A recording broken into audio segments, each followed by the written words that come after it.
Hello, Beez Bladers. What's a happening, you guys?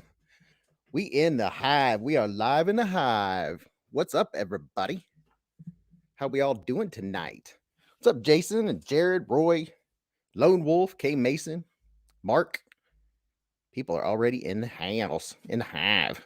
What's up, Mark Ridgewell? Beez brings out the big cat again. Meow, meow. How you guys doing? Addicted to knives? John Evans or Javon, affectionately known as Javon. What's up, Z-Man? Jack's Lungs, what's happening? You guys are already in here. I was having a little bit of technical difficulties. I'd be ready, and then I said, "Oh shoot, I forgot that. Oh shoot, I forgot that." It's like, "Oh shoot, I got to run upstairs and grab something to drink." Because the lives last like what, 20 minutes, 20, 30 minutes, 40, 50. My week went so fast. I can't believe it's Friday already. What up, Javon? What's up, Optimus Crime? And Dylan Smith? What's going on? I'm going to log in over here on the tube of you so I can see a better view. It's a lot easier to see on YouTube than it is on StreamYard. So I have to log on to my own show. Oh, that's right. I always forget. Last week we were at 99 and we were getting ready to end, and we were like, come on, let's get it to 100. I hadn't even liked it. But we broke 100. I don't know how many we got. 106, 107. I was like, dang. I don't get notified of my own channel going live. I am so excited. I got all kinds of cool stuff to go over tonight with you guys. Oh my gosh. There we go. What's going on, Jeff Carter? St. Duck. Everybody's coming in. Yeah. We're going to have some fun. Oh, I got some cool stuff to give away. Oh yeah. How was work with no knives all week, Mr. Evans? Oh my goodness. So I'm curious, did you go buy a cheap gas station knife just to have one while you were in Vegas? That is the question. What's up, Roy Schwartz? Man, I have got a list of stuff to go over, of all kinds of fun stuff. We'll let everybody start trickling in. Let them start trickling in tonight. I don't know.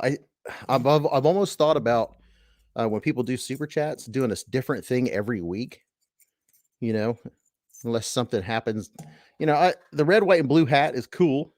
It might be something I bring out. Someone requests it, but I don't know that I want to be the wacky inflatable arm waving inflatable tube guy either. What's up, Todd Carr?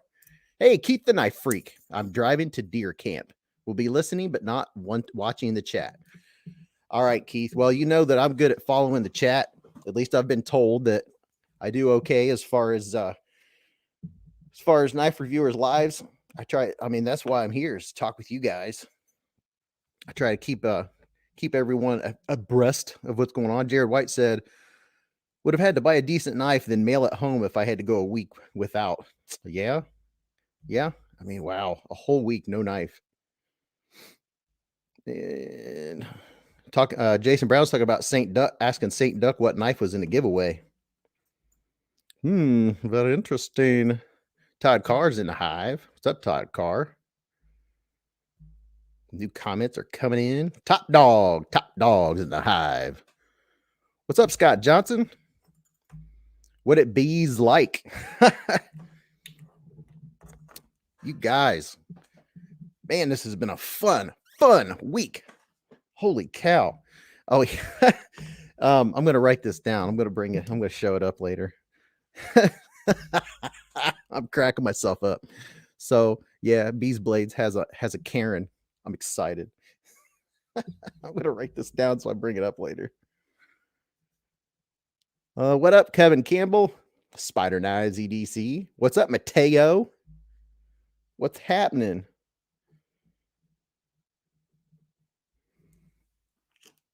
Yeah. I was thinking about for super chats tonight doing the Bruce Lee flex. Yeah, you wish you had one of these. Swing. What up, Dion Page? K Mason, everybody's filing in, filing in. You don't have to come in one at a time. Oh yeah, something else in the giveaway tonight is a fidget toy. Since it's my birthday here in a couple days, I'm going to give away a little toy. That'll be fun. That'll be fun. And a knife and some other stuff. There's a Karen attacking the Hive, Lone Wolf said. Oh, no. It was mild. I thought it was pretty funny. Someone that didn't like my enthusiasm. I guess I'm supposed to be very calm, cool, and collective. Jason Brown, bring on the Bruce.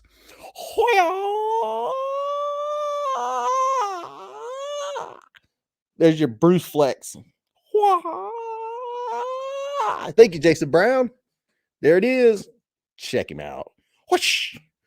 Thank you, brother. Giving some honey back to the Hive. I appreciate it.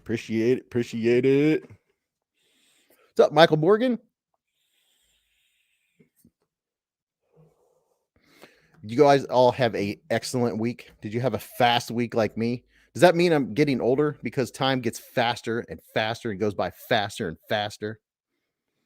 It is a pretty classy knife. It's very, very swingy. Oh yeah, throw up some what do you call it? Some emoji love for Jason Brown. Yeah, I'm gonna throw some up myself. Paching, pachwing, swing, ching. I'm gonna throw up everything. Throw up. I always say that when I'm reviewing something. I'll be like, I'm gonna throw this up. That's all I can think of. That's too funny. Oh, Jax Long said super fast week, only a 3-day week. That's what I'm talking about. I only had a 4-day week. I took Thursday off. Every time I take a day off, Jason Brown throwing up the throw up sign. Every time I take a Thursday off, I'm like, okay, I'm going to take this day off. That way I can make some videos and put some in the bank. It doesn't happen. Oh, Javon, thank you, sir. Says fat week bees. Thanks for the live, brother. Well, thank you for the 5 bones, bro. Ham. Get a Bruce Lee.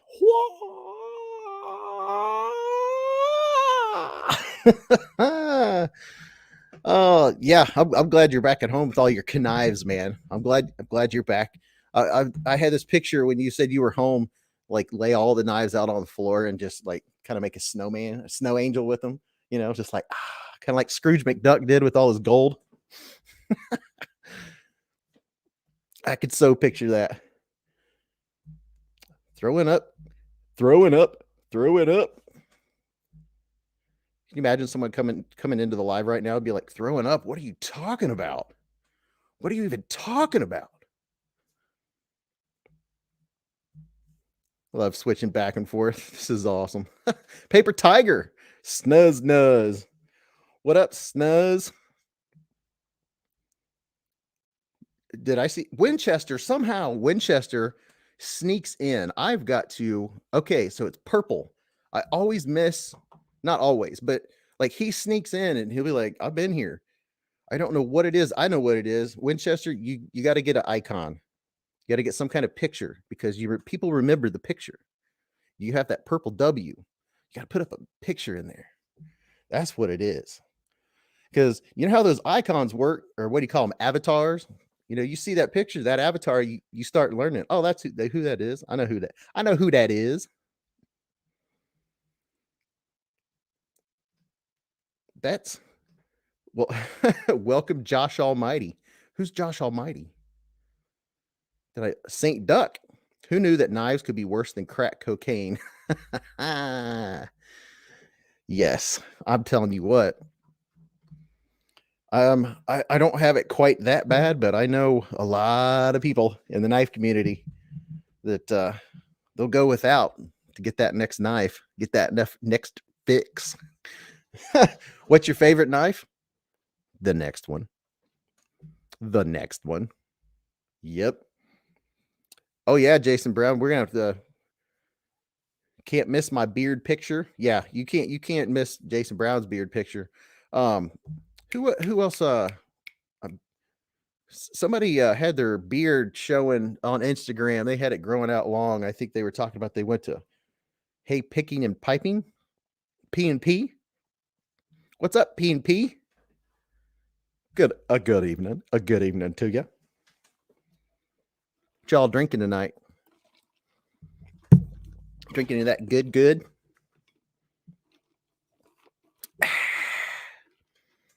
Remember that 7-Up commercial? No caffeine, never had it, never will. Can't remember who that guy was. David Iverson said, hello, Lone Wolf, 2A Dave, Roy, Picking. Wave. I'm making sure to, for the folks out there that are driving tonight, to give you some easy listening on the Beezbladeslive and the Hive. Yeah, and so I don't know about you guys, but holy crap, it gets dark at 5:30. Jax Lung said, I've been growing my beard for a year. I'm not even close to Jason Brown's. I believe a beard grows, a half an inch a month? Something like that. I don't know. I saw something about it the other day. They were talking about it. Lefty. Sup, y'all. Happy Friday, Beez Hive. Well, happy Friday to you, bro ham. Happy Friday to you, Lefty Balls Sack. I texted him last night. He got so busy talking. I was like, hey, I threw up 2 bones just to see the ball sacks for everyone. He finally caught it. He finally caught it. Jared said the hard stuff tonight, Mountain Dew, major melon. Major melon, Mountain Dew. Is that a new flavor? Jeez, I haven't even heard of that one yet. Not even. Let's see. Top Dog said, show us that Shielded Knives Bulbasaur next to, I know what he wants to see it next to.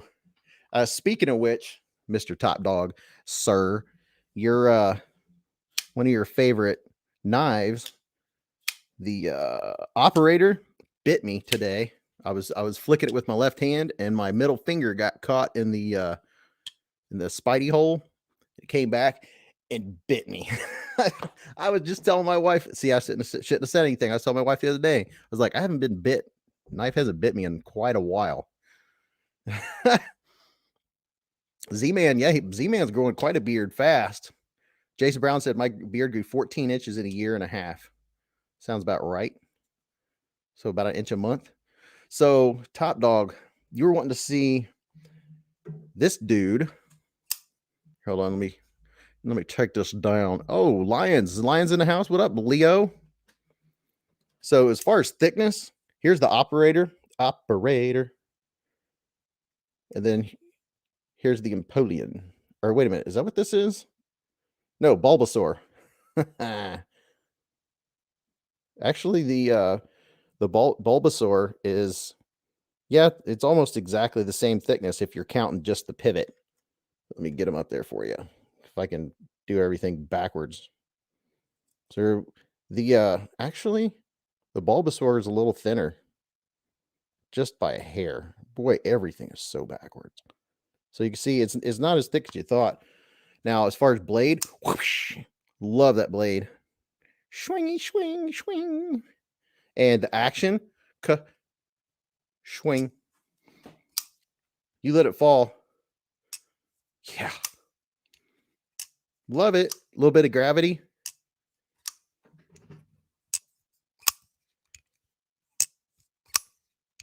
It's like, swink.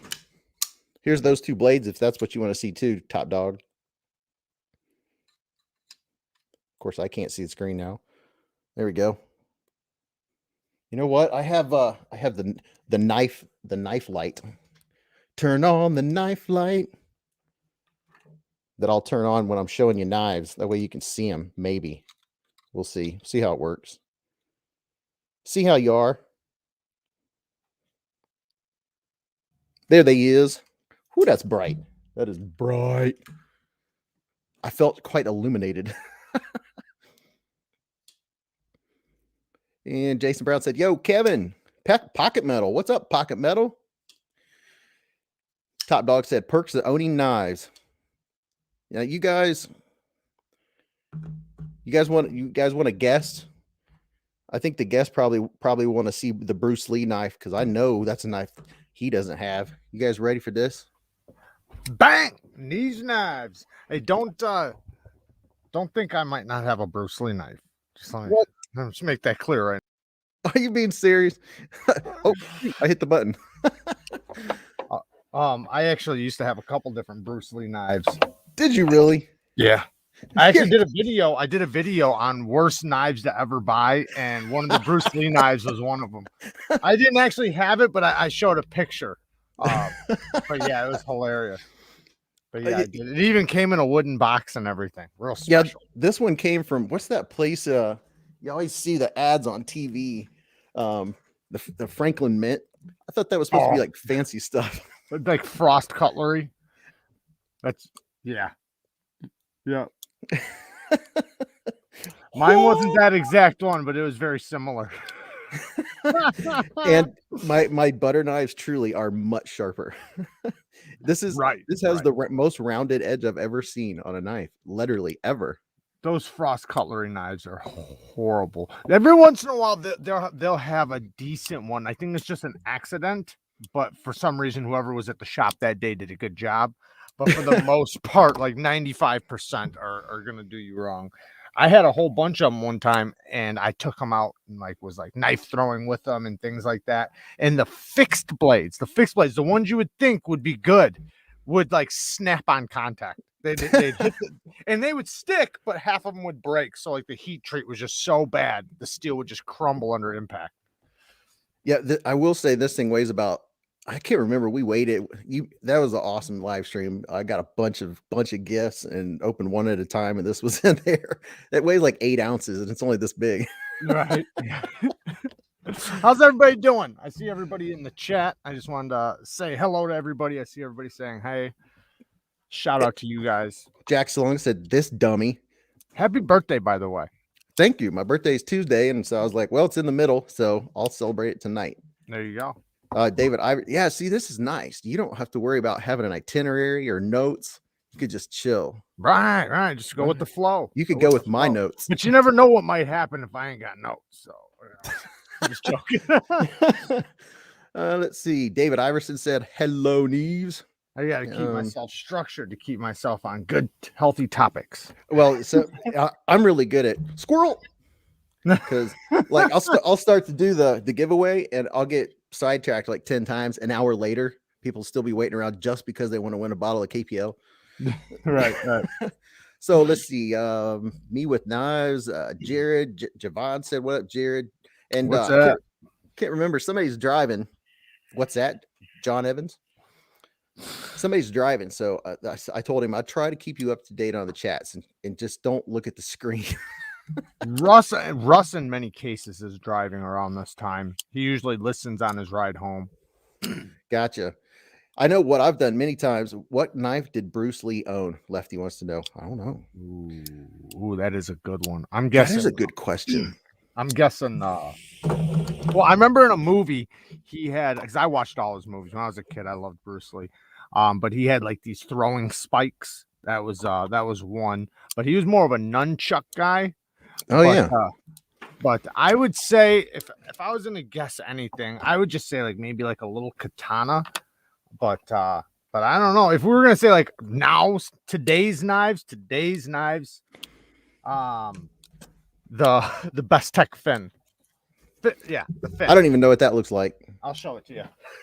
The fin probably looks like a little katana or some sort. Yeah. Jeff Carter says, "Hey, Neves." What's that? Michael Morgan said, "My Frost arrived with the shield rattling around in the box." There you go. Oh, okay. I have a baby one like that. What's this one called? Oh, crap. Too many buttons. Yeah, I know how it feels, man. The Edelon. This looks like a miniature what you just showed. The same. Oh yeah, but that's good quality though. Yeah, I was like, I was looking. I was like, is this an Integral G10? Oh, that's sweet. It is. Is it really? Yeah, it is. Oh, that's nice. That's nice. So look at this. Oh, turn on the spotlight here. Where's my big what, light? what is that? What is that gap out of the back for? It's a good question. We'll look at it. So here's the back of it. Yeah, that looks solid. That looks It's cool. it's integral. And I was like, how in the heck do you take the pocket clip off? Yeah. I don't Is there know. a screw on the other side? Yeah, on the inside.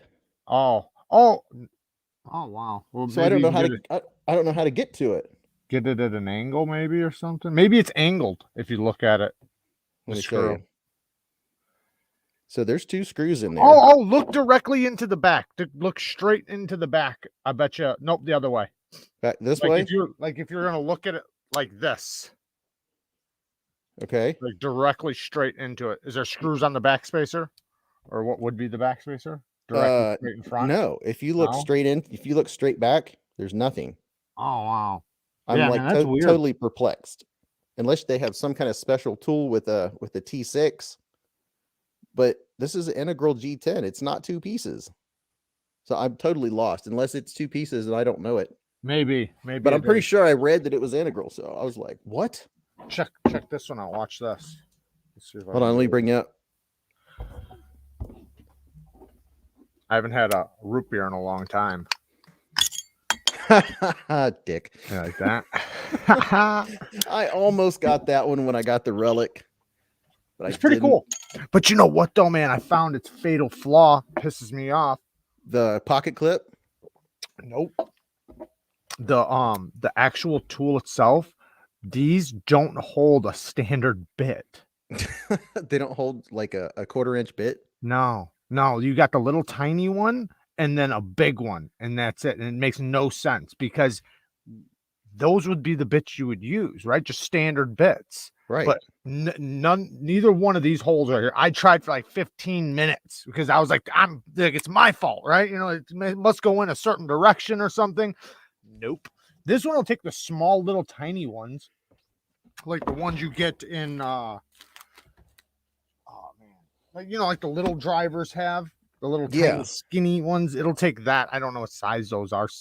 I don't even know. I'm not even gonna make up a number, but thanks, pocket metal. the big ones.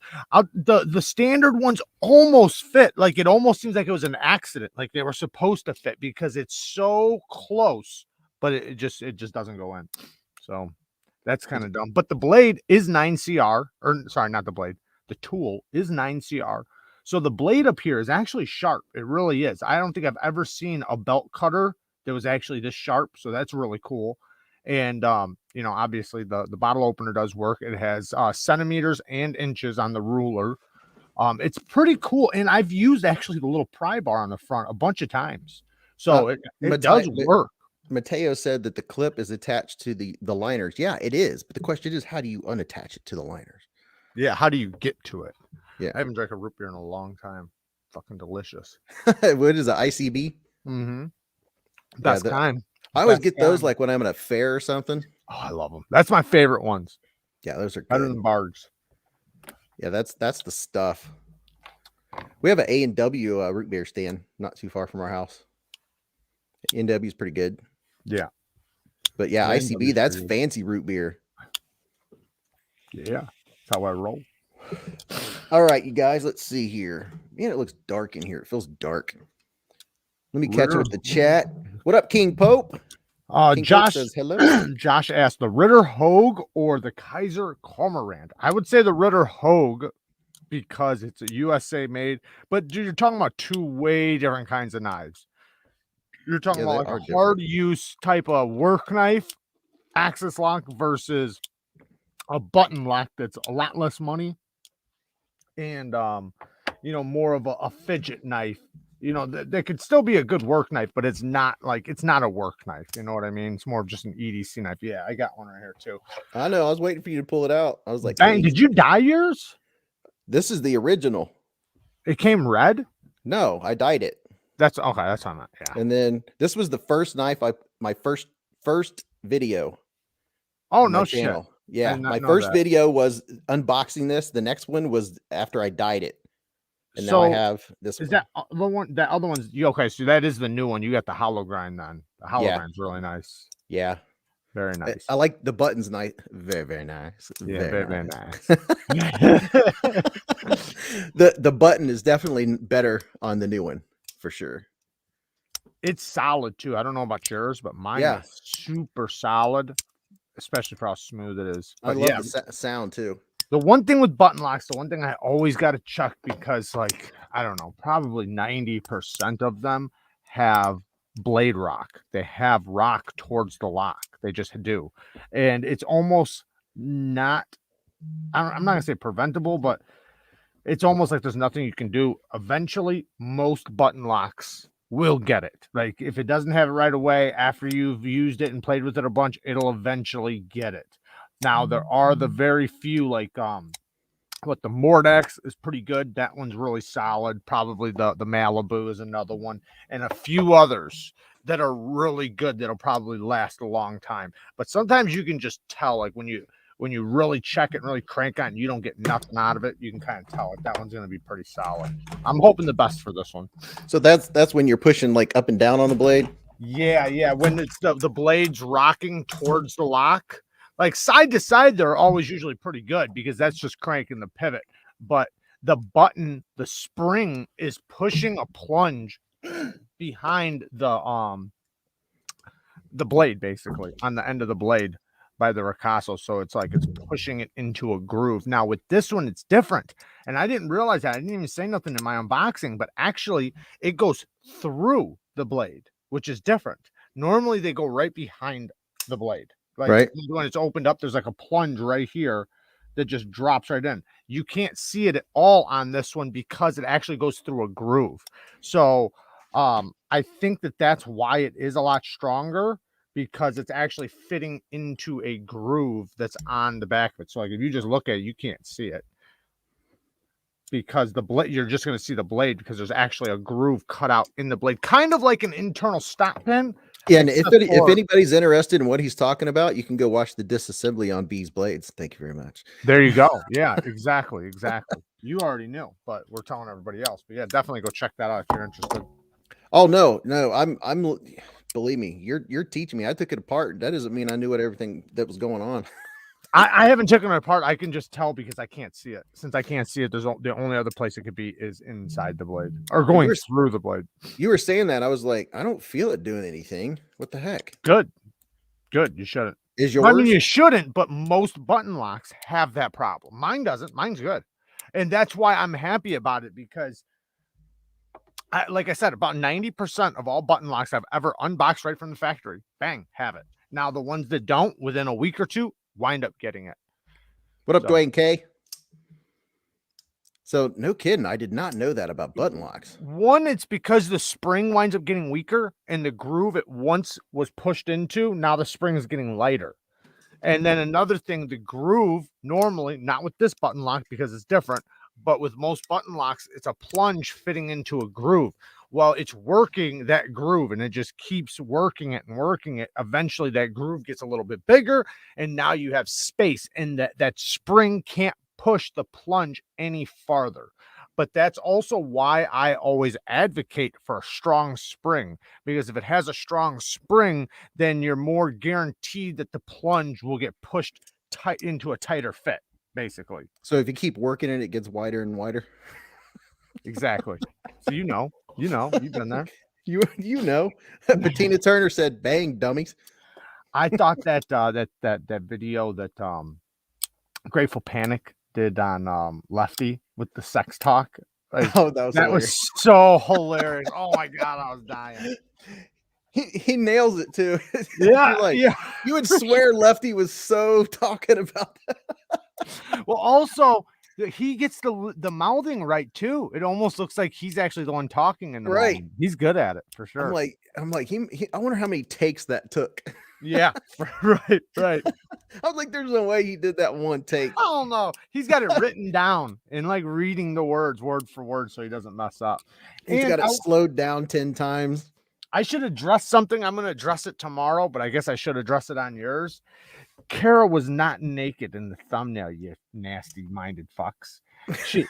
She's wearing the exact same outfit from the video that we were out on the trail. I don't know if you've seen it, but the video of my flashlight video. Yeah, I've seen it because I've been a patron for a long time.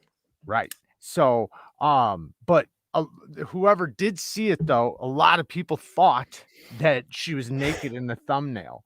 And it's like, You thought you guys were sneaking around when she was naked in the middle of the right, night? that I snapped a picture of her walking through a doorway or getting in the shower or something. I don't know. But it's the exact same outfit as we just walked in the door. Like, literally, that's us walking in the door from outside. We are outside in that picture. And I mean, I could tell you were walking up to a door. I didn't know whose door it was. I wasn't sure what you were up to in the middle of the night. But it's leggings, and she's actually the one who edited it, because I got a bunch of comments. I can't believe Carol let you do that and shit like that. It's like, she fucking edited it. She's the one that did it. But no, it's like, come on, guys, don't think like that. I wouldn't allow that shit. And they were probably just BSing. No. I mean, some of them probably were, but a lot of them, they really, they guess. I mean, come on, they got some nasty minds, of course. So here's one that the FH whatever it is, 11.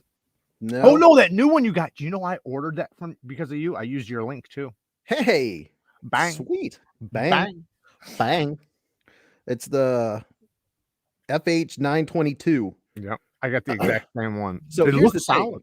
When I first got into knives, I was watching all the channels, and yours is one of the first live streams I ever watched, and I was hooked. I've seen almost every one of them. I was like, this dude, I like it. He's not trying to be all that. He's just talking like a real person. I like that. I appreciate that.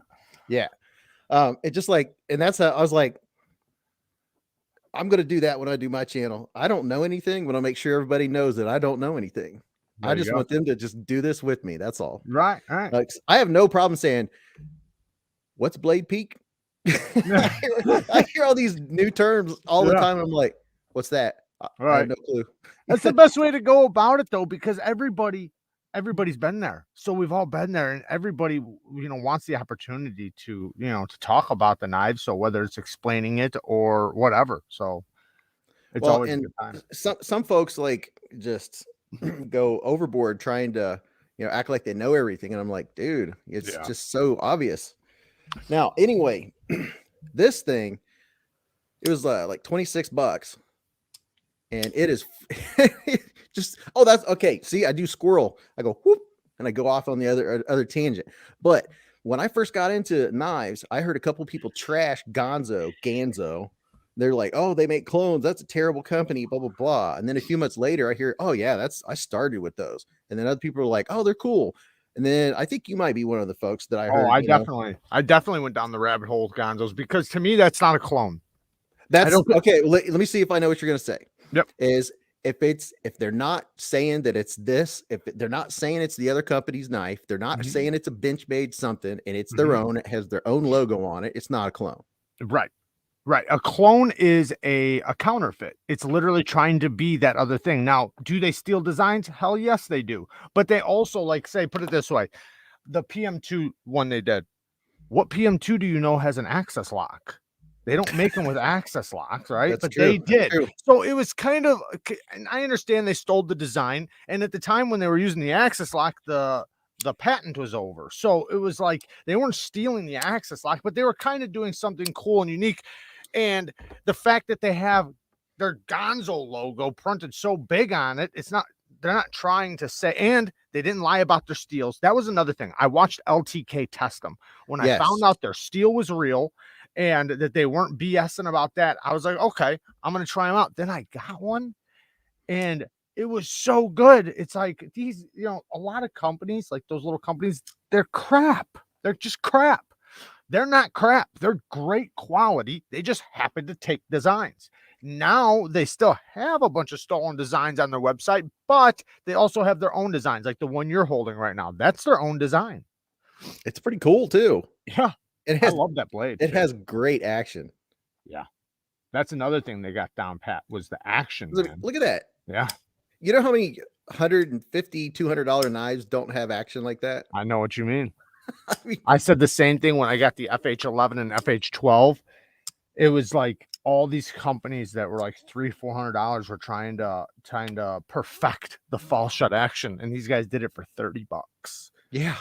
It's like, damn. And I still have it. It's still solid. I've used the hell out of it, and it's still going strong. No rock, no blade play, no nothing. I have another one that I beat the hell out of it. And that's when I really got the respect for it, because I was doing construction at the time, and I used it as a construction knife, and it went strong. I mean, now I've had it for a while now. It's, not on its last leg, but it's got some play and things like that. But for what I paid, it was $20 for what I paid. Holy cow, that thing did everything I could imagine and then some. So there's a lot of tools in your garage that you pay more than that for that don't last that long. For sure. Yeah. Yes. All right. So that's that one. There's 4 that were on the channel this week.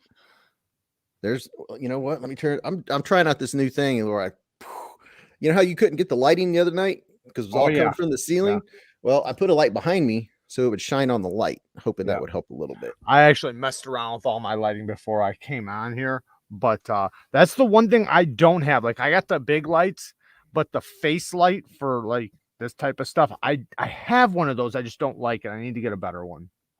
So there's that one. You guys have seen that one. And then what's another one was on the channel? This one from Shieldon. I don't think you got this one from Shieldon. I don't have that one, no. This is the whatever it's called, Bulbasaur. But look at that big old leaf blade. Yeah. I don't like that G10. But I like the knife green. Was cool. Yeah, it's just people kept calling it the daddy to the mean, what do you call it? The angry watermelon. Look at the pivot. It's shagadelic. They do some cool stuff. I got a couple knives from them that I'm impressed. They did a great job on. And I also seen on some of their posts that they're redoing the clips, because they did get a lot of comments about the clips. So they actually have a deep carry clip coming. So that's good, because the clips, that's it looks like an afterthought. Did you get this one? Yes. And the clip sits on the lock bar. Yep. No, it sits over on the scale. And then as soon as you squeeze it with your hand, it goes, it clicks over and sits on the lock bar. So yeah, the clips are need work. Now I got one. I don't know if you got it. I don't know if I got it out, but the real sleek one. It's a big. I got that one too. That's a good one actually. I got a couple of the big dog ones. But they do I have it right here? Oh yeah, I do right here. Yeah, you got the big Warncliffe, this right? Was my favorite one out of the ones I got was this one. Now the clip, like I said, looks like an afterthought. It's got the carbon fiber G10. The action's really good. You can use the fuller, but this thing is so solid. And that's the one thing I was worried about them on. Like, are they going to have lock slip, or is it going to be, like a light lockup? But no, heavy lock, not like heavy lockup, meaning like it's over traveled, but I do have one that did do that. But strong lockup, super solid. Like, I get no play out any direction. And yeah, awesome action, awesome everything. The one problem is though, what up, Miller 86? They glued the pivots. But on the new ones? No, on the first. Oh, okay. Okay. All right. Yeah, because that's what they were wanting to make sure everybody knows we don't glue them anymore. Right. Yeah. When I was talking to the dude from China, and he was like, "You just use it. You go out and use it in the woods, and then you throw it away." And I was like, "No, no, yeah." I said, "No, we don't do that. We take them apart and clean them and keep them for a long time." Yeah. Give them when it's that time to throw them away, we give them away. Right. Yeah. I was like, no, that's not how it works. The first thing people do before they've even used it and before it needs cleaned is they take it apart and clean it, because it usually needs it. Yeah. Right. That's kind of like, you could say that about anything. I mean, like say a saw, right? A saw. That's like using it until it gets dull and throwing it away instead of just sharpening the saw. Yeah. Right? And those were getting those little tools, those little files, and just sharpening it. That was his honest words. I was like, no, that's not how this works. That's not how any of this works. I think over there, because they're not allowed to carry knives, right? They're not allowed to carry knives. I'm sure in that one city where they make knives, they probably go outside and carry the knives around that little area because there's all these companies that make them. But outside that city, they're not allowed to carry knives. Hell no. It's a communist country. They can't carry shit like that. Right. Wow. So they are basically like they have other people telling them how we do things, and he probably had somebody say that's what they do with their knives, right? Or that's their perception of what we do with our knives. But the guys that are part of the knife community that are over there, like the ones that go to the blade shows and stuff like that, they all know. But that's why they're also part of like big companies, right? And let's see, Brandon Thrasher, what's up, man? Jeff Carter, what's the best way to get the patina rust pockets out of a knife? It's a good question for Jared. Flits, or I like to use 3-in-1 oil. You can get it for like $5. You coat the blade for like 5 minutes, let it sit, scrub it clean, repeat, rinse and repeat. Do that until it's gone. So 3-in-1 oil. You can also use flits. You can just look up like rust remover, but there's a couple different things. Like they have like these cans like with this fabric inside that works really good. There's the eraser, that's another thing. But like I said, if you just coat it with some oil and then scrub it a bunch of times, you're gonna have to rinse and repeat a bunch of times and keep doing it. It'll come clean and come off. And then make sure you coat it and protect it every month or so, because now that it's gotten it, especially if it's pitted, it will continue to return if you don't stay ahead of it. All right, I'm trying to go back here. See what happens when I get somebody on here talking. I usually like the whole conversation is me and everybody on here. Cue ball. I can't find your comment, but thank you. Thank you for the 5 bones. You get the there we go. We get the ding ding, and today we have the special appearance.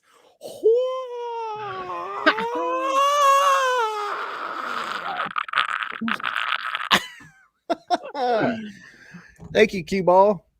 You are the man. Speaking of Cue ball, that guy.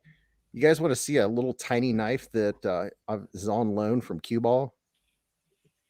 Let's see who can guess what it is by the sound. Jared, you don't count yet. I don't count. I don't count. Okay.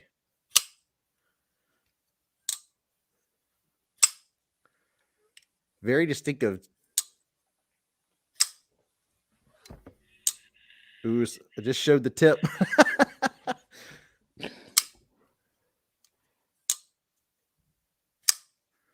Anybody guessing? Patina said Beez went all blurry. I did go all blurry. What happened with that? Yeah, you did. Let's see. I hate when this happens to mine.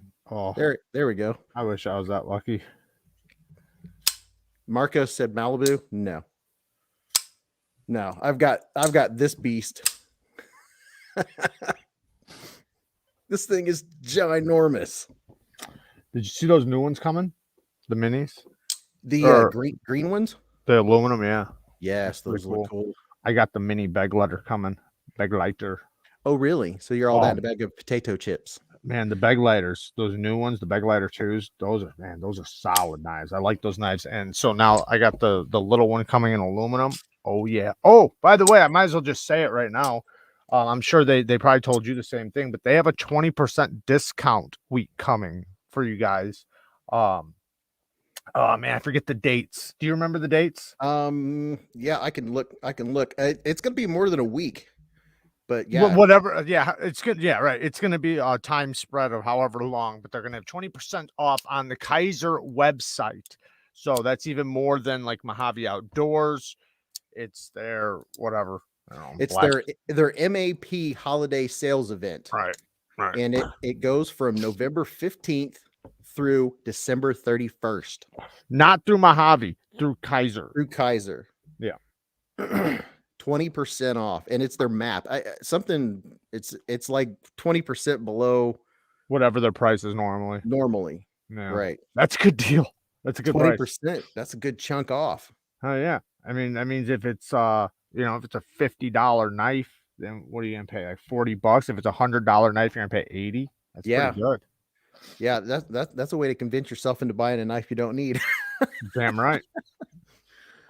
Grumpy Grunt, what's going on? Dwayne said, when I was younger, I used to stick my knife blades in the ground outside to get rust off of it. I guess if you do it enough. Good way to ruin that edge. I remember we were always taught that like in construction with saw blades and stuff. Like if you're like, or even a chainsaw, when you're cutting down a tree or branch, when you hit dirt, you're gonna have to resharpen that blade. That fast. Yeah, it just tears it up. Tears it up. Gone. Microscopic rocks, in dirt, obviously. Oh yeah, that when I cut down a bunch of like small, like little, 3-inch trees. I was trying to cut them at the ground. Man, you hit the dirt once, you go to cut the next one. It goes from melting through to yeah, exactly. It's terrible. It's nothing like a fresh saw, a fresh chain on a saw. It just melts through. Yep. Well, just like even like how we try to preserve our edges on our knives, when you're used to cutting with a chainsaw, you want to try to preserve that edge. Going through the wood is fine. It's everything else that really affects that edge. Oh, I tell you what I had to deal with on that subject is the people that own the house before us. They let this big section in the back grow up, and everything grew through like kind of like wire fencing, like that you put up with the poles, and stretch between poles. Mm-hmm. It was all the trees and stuff were grown through and around it. Yeah. You can't use a chainsaw. No. Or you'll hit metal. Yeah. Oh my gosh. So I mean, you can use a chainsaw. Good time. And off goes the chain. So I had to go out there and find every little piece and snap it. That must took you forever. Yeah, it did. It took me, this was like the first half of 2020 during COVID. And until the next half of 2021. It started in 2020. Like the section was probably 60 feet long and 15 feet wide. And I don't even know, 100 hours more than that. Just constant work. What up, AKC's in the house? Oh, I had the biggest bonfire you've ever seen. My neighbors were looking out their back windows like, what in the world? I didn't care. I had it under control. Nobody called the fire department. So let's see. Oh, all right. So I know Jared has this one. This one was on the channel this week. Oh, yeah. It reminds me a lot of the riffle. Yeah. It reminds me, the handle reminds me a lot of the riffle, but they're stepping up their micarta game. They are. It's baby steps. I saw you. I remember you were saying steps. That. Is that the live the other night you were saying that? Yeah. Yeah, it is. It's a baby. It's not the Roach. No, not the Roach. It's not the Roach micarta, but they're trying. I think they're using basically like the same micarta, just a different process. Like they're doing different finishing or something like that. But this one definitely takes oil. It's not like the old Civivis where it's like they're almost like G10. This is like real micarta. It's just, it's a step up, but it's not like Kaiser's. Well, the riffle, it feels like plastic. The micarta, it's just so dipped in whatever it's dipped in. Hell, Mike Emler thought it was G10. Yeah, it looks like G10. So that's pretty good looking micarta. Yeah. It's super easy to take apart. I have the bow. Did you try the bow? No. It's a little guy, but damn it, that's such a good knife. A good knife. I've been on the fence too many times about the bow because it looks small. It is small. I'll give it that. It is definitely small, but you know what? It's kind of like, it's a little bit smaller than the Elementum. Basically about the same length, but it's just small in other dimensions. But it's a very thin blade. I actually used those tweezers today. Dude, mine are they're very grabby. They'll grab the edge of your skin really well. Mm-hmm. Yeah, I was using them like crazy today. But yeah, that bow, it's a good looking little knife. It's a great gift knife, just a great gent knife. Snappy little detent too. Per snack. Oh, does yours have the one you're holding right now? Does that one have a light detent? Mine's so light. It's a very light detent on mine. Let's see. It's not the strongest in the world. I'll tell you what, it's stronger than my riffle. Oh, wow. You said light detent? Yeah. My riffle is strong, but my buddy's is very light. So I know what you mean about the light one on the riffle. Mine was solid though. Yeah, my riffle is a little lighter. I mean, if I give it any at all, it's out. Okay, yeah, mine's definitely light. Mine's very light. Like it doesn't take much at all. You have to purposefully fail it. Right. Yeah, mine. I have to like if I want to deploy it every time I can. It's not that I can't deploy it. It's just it's light. It's on the lighter side. This knife, this Miguron, holy cow, this thing is awesome. It's stupid smooth. The front flipper is just amazing on it. And all for everybody who was saying that they want a regular grind, 3 months. In 3 months, they'll have one with a regular grind. So not the dual grind. Although the dual grind's awesome. So I'm not trying to say don't get the dual grind because it's awesome, but they do have just a regular grind coming in 3 months.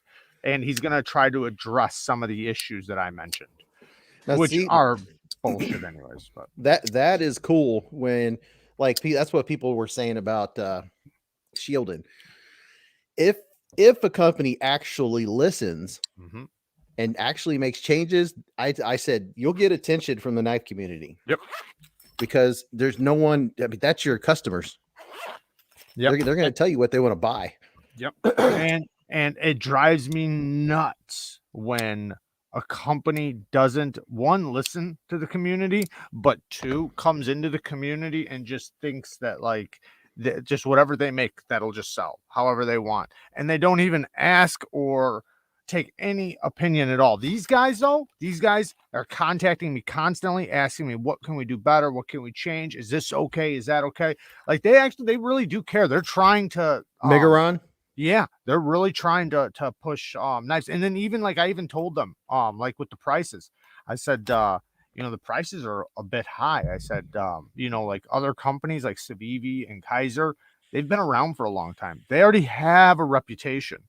You guys are trying to build a reputation. You can't build a reputation by having the same prices as them. You're gonna have to do better. And Good point. So I talked to them about that, and then I talked to them about like the plunge grind on here, which isn't that big of a deal, but just little things like that. They're like, yeah, okay, we're gonna try to fix that on the next batch. Obviously, they can't fix it on the ones they've already done, but the second batch they do. Hey, send them all back. That's what I was gonna say. Too bad they don't do trade-ins. Then they'd have piles and piles of knives that no one wants to buy. Yeah. They can sell them for like $10. These are great though, so I'm not trying to make it seem like these are awesome. I know. I'm just saying, what's like the new blade? It's 53 something. The steel on some of those. This one's S90V. Oh, okay. Yeah, S90V, and the other one, the DC53. It's stronger, tougher D2 basically, and sharpening it doesn't like it sharpens, in my opinion, way better than D2. Like it takes a nasty polished edge. D2 doesn't really like a polished edge. This stuff really likes a polished edge, or the DC53. And that makes sense because it's tougher. So being tougher and having more edge stability, it'll have the ability to make a finer, keener edge, and that's why you'll get that razor sharpness right at the tip. D2 likes more of a medium grit edge. Let's see here. Catching up. Winchester's talking to Jason Brown. JN, thank you for the happy future birthday. And super chats, get the Bruce Lee knife tonight. Whoosh, that's all you get to see. He's fast. Bruce Lee's fast. All right, so let's see here. Let me not lose track because it's been an hour already. God, that was fast. Later, Josh. Almighty makes me think of Bruce Almighty. Yeah. All right. So what was in my pocket today? Well, I was home. Bruce Lee Almighty. Bruce Lee Almighty. Yeah.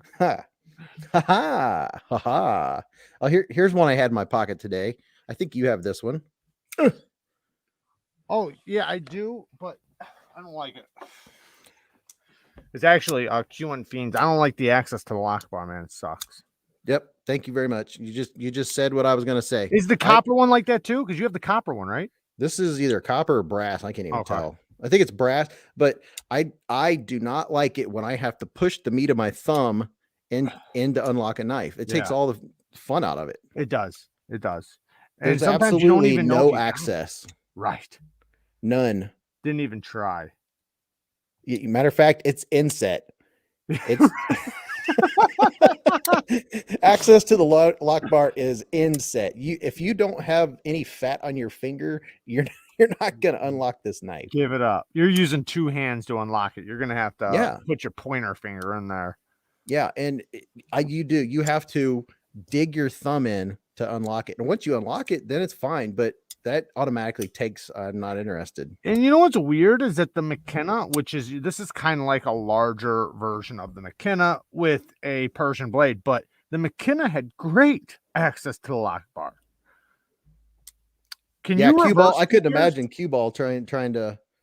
He'd give up. Yeah, reverse flick it. Like when it's closed, can you get your finger down there and pop it open? Dude, you're crazy with. I don't know if it's because your fingers are longer. I don't use the front of my finger. I'm not flipping you off, but I don't use the front. I use the side. Yeah. Right. Yeah, just like that. No. Down low. Down low. That's what she said. Put pressure and snap. I could get it to come out, but I fail. You just gotta snap it. My finger gets in the way. Flicking a marble. Now, I usually do front flippers with my index finger. Like what do you mean? Oh, yeah. Some of you that's more comfortable for me. Is it? Yeah, just because I don't know. I have wide hands, but they're not long. So that tends to work for me better. Better than the thumb? Better than thumb. I got a knife I just got. You can't do that with it. That's the one downfall. Yeah. There's what's the one? Oh, that Wii knife I just showed you. I can't do it with this one with the little wheel on the top. Oh yeah, I got one of those too. Yeah, you can't do that either on this one. Yeah, that's the thing. When they're actual top flippers, you can't. Yeah, this one you can do that.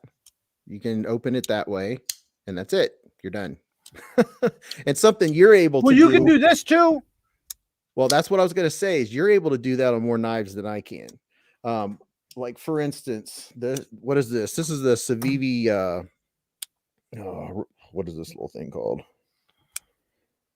I can't remember what it's called. It's Lundquist design. Okay. I forget the name. I was somebody in the comments. Yeah, I know there's somebody in here that has one. For sure. Jayan said, you'll get it, Beez. I just yesterday got that to work on the QSP Gannett. Is it the Lumi? Yes, it's the Lumi. Okay. But so many people, they were like, do it with your front finger.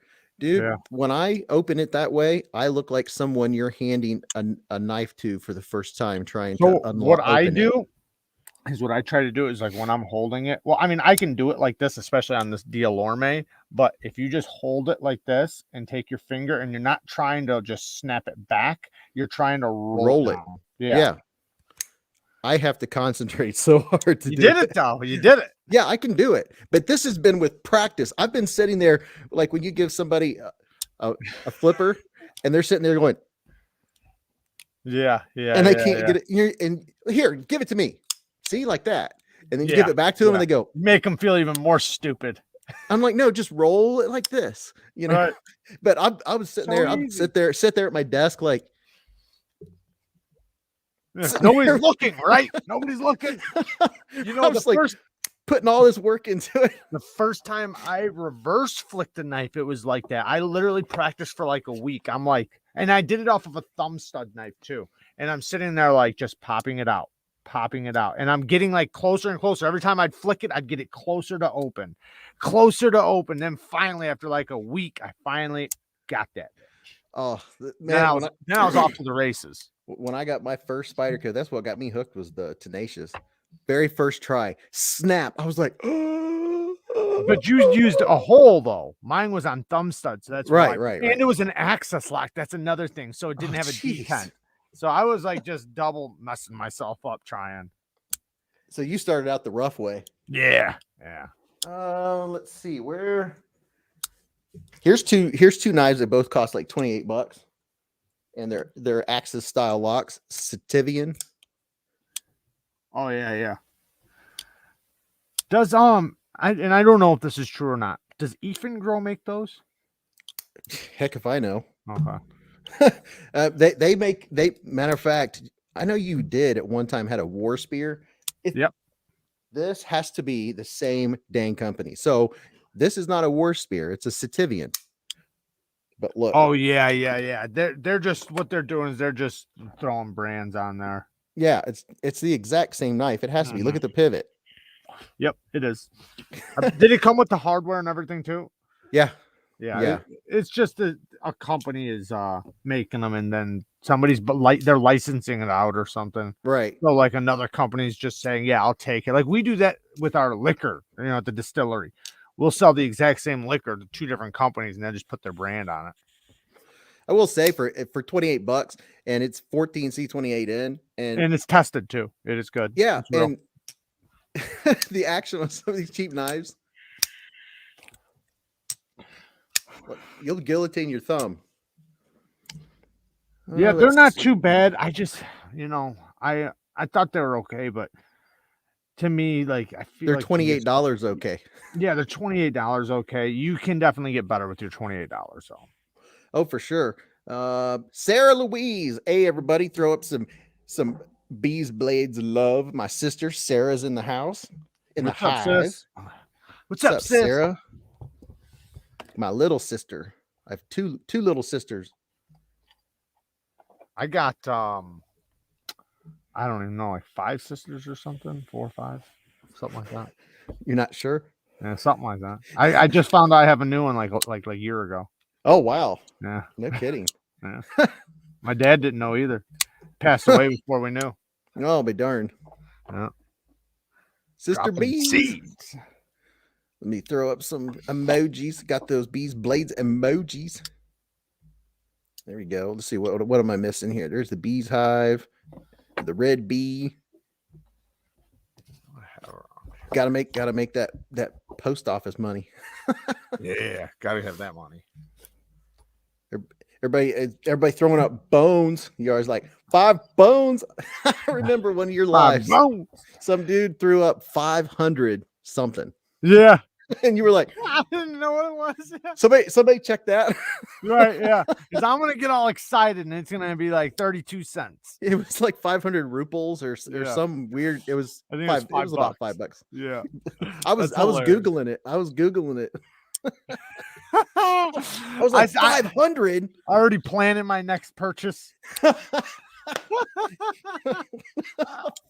Yeah, I remember that. You were like 500. You're like, I don't know what that symbol is. Somebody tell me what that symbol is. It was yen. 500 yen. But that's awesome though. Think about that. Somebody from the other side of the world donated me $5. That's insane, man. That's so awesome. That is cool. It's amazing. Yeah, like somebody will say, "Hey, what's going on?" I'll post a video early in the morning, and somebody will be like, "Hey, Beez, hello from Austria." Yeah. Like, wow. Yeah. Or Australia. Yep. I got a Patreon from Australia, and it's amazing to me. Awesome, dude. Saint Duck said, "Beez, did anyone buy that new button lock from last month? Solaris Orion, I think, but not sure. I don't know. Did anybody buy it? I know I didn't. Grumpy Gret said, I own 2 and love them. He loves them a lot.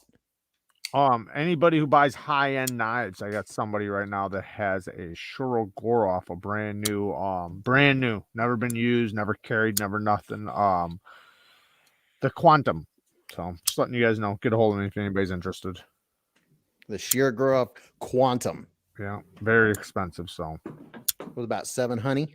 About 1,000, 1,100 or something like that.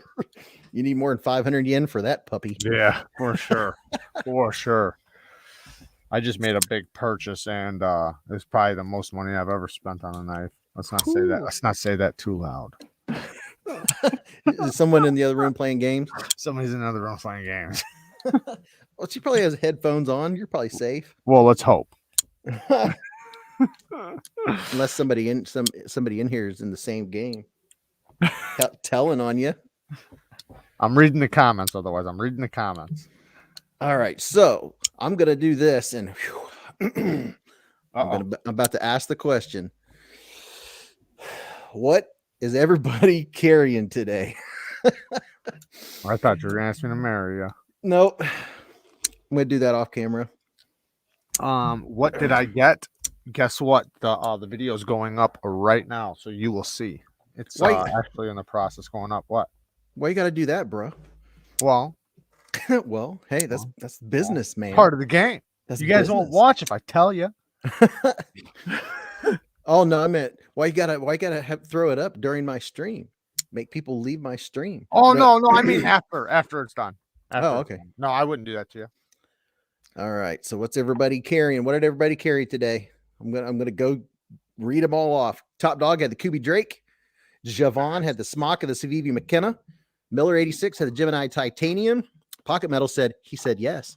The Gemini Titanium. That's a nice one, man. I like that. Jason Brown had the brass bug out. 13 Aphomet. Hello. Had the SBD Void today.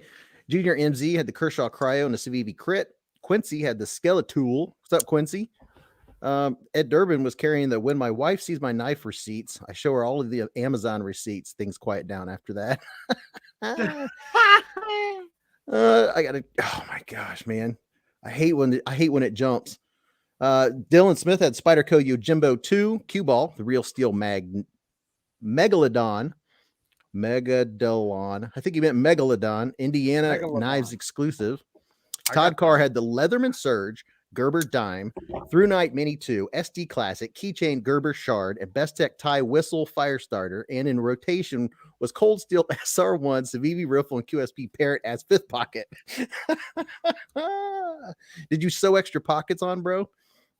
St. Duck had the Mordax and Pintail. Brandon Thrasher, the Chavez 229. Very nice. Very nice. And the Fair and Forge Stinger. Junior MZ said nice. Patina Turner had the Patina Turner. What's up? Had the Leong Ma KUFV2. Leong Ma. Fancy schmancy. Hey, Brandon, if you want to get rid of that Chavez, I know somebody who wants one. Yeah, I'll do it. I'll do it for $50. Matt Phillips had the SOG Terminus XR blacked out and Spyderco Pair 3 lightweight. K Mason's carrying the Smock still exclamation point. Rusty Cleaver has the Kaiser Justice. Kevin Campbell has the ZT0450CF carbon fiber in my pockets. You had the same knife in several pockets. Let's see. It jumped on me. I do too, man. Drives me nuts. Lose Like, my damn spot. I got to go way back. Wait, somebody's tested tweezers. Oh my gosh. Okay, here we go. I'm catching up.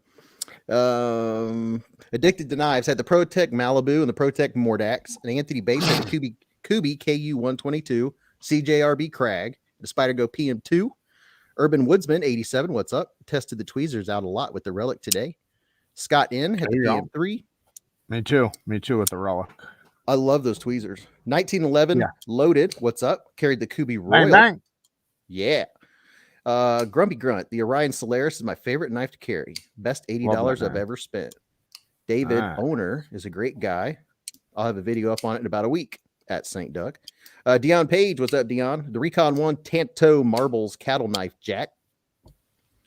Dion Page, Recon 1, I already read that. Josh Worth, Day is just starting with the ZT0562. I don't even know that try, Brandon. Figure out try. It wasn't for me anyways, just so you know. Roy Schwartz had the Benchmark Freak. Ed Smith, the Spyderco Native 5, blacked out. Kiefer said, I carried a knife. That's not a knife. Lone Wolf, the Tops El Chete, an SA Nail Clip 580. El Chete? I took one of those earlier today.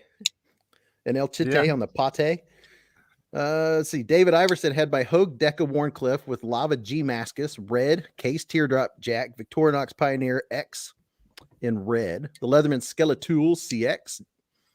JN carried the Jade M4 940 because I'm thinking of dyeing the scales with walnut husks. Also, the other 5 usual knives. Jacob, what's up, Jacob? Had the Stretch 2 and K390 and small Honey Badger leaf-shaped blade. Jack's Longs had the Spyderco PM2 during the day. The wee banter for dinner with my wife. Wasn't that a little crunchy? Jason Brown, Beez. It's a Raffamet. 13 equals Fancy B. A Baphomet? What? Beez? It's Baphomet. 13 equals Fancy B. Oh, okay. I get it. I got you. I know what you're saying. Yeah, my Bees look like 13s. Hollywood Tactical, Grumpy Grunt. I EDC and use my Solaris more than anything these days. Louis, what's up, Louis? The Megaron Koraki S90V. I'll be right back. All right. Paper Tiger, Civivi Brazen, and Angry Watermelon. 13 Aphomet K390 is awesome stuff. Grumpy Grunt sounds great. Oh my gosh, it jumped again. What's up, Matt Harvey? Knees will be right back. Grumpy Grunt. Yep, it's a clip point. I haven't heard a time frame for the drop yet. The Solaris is a bigger knife. And Josh had the ProTech Godson ProTech Strider.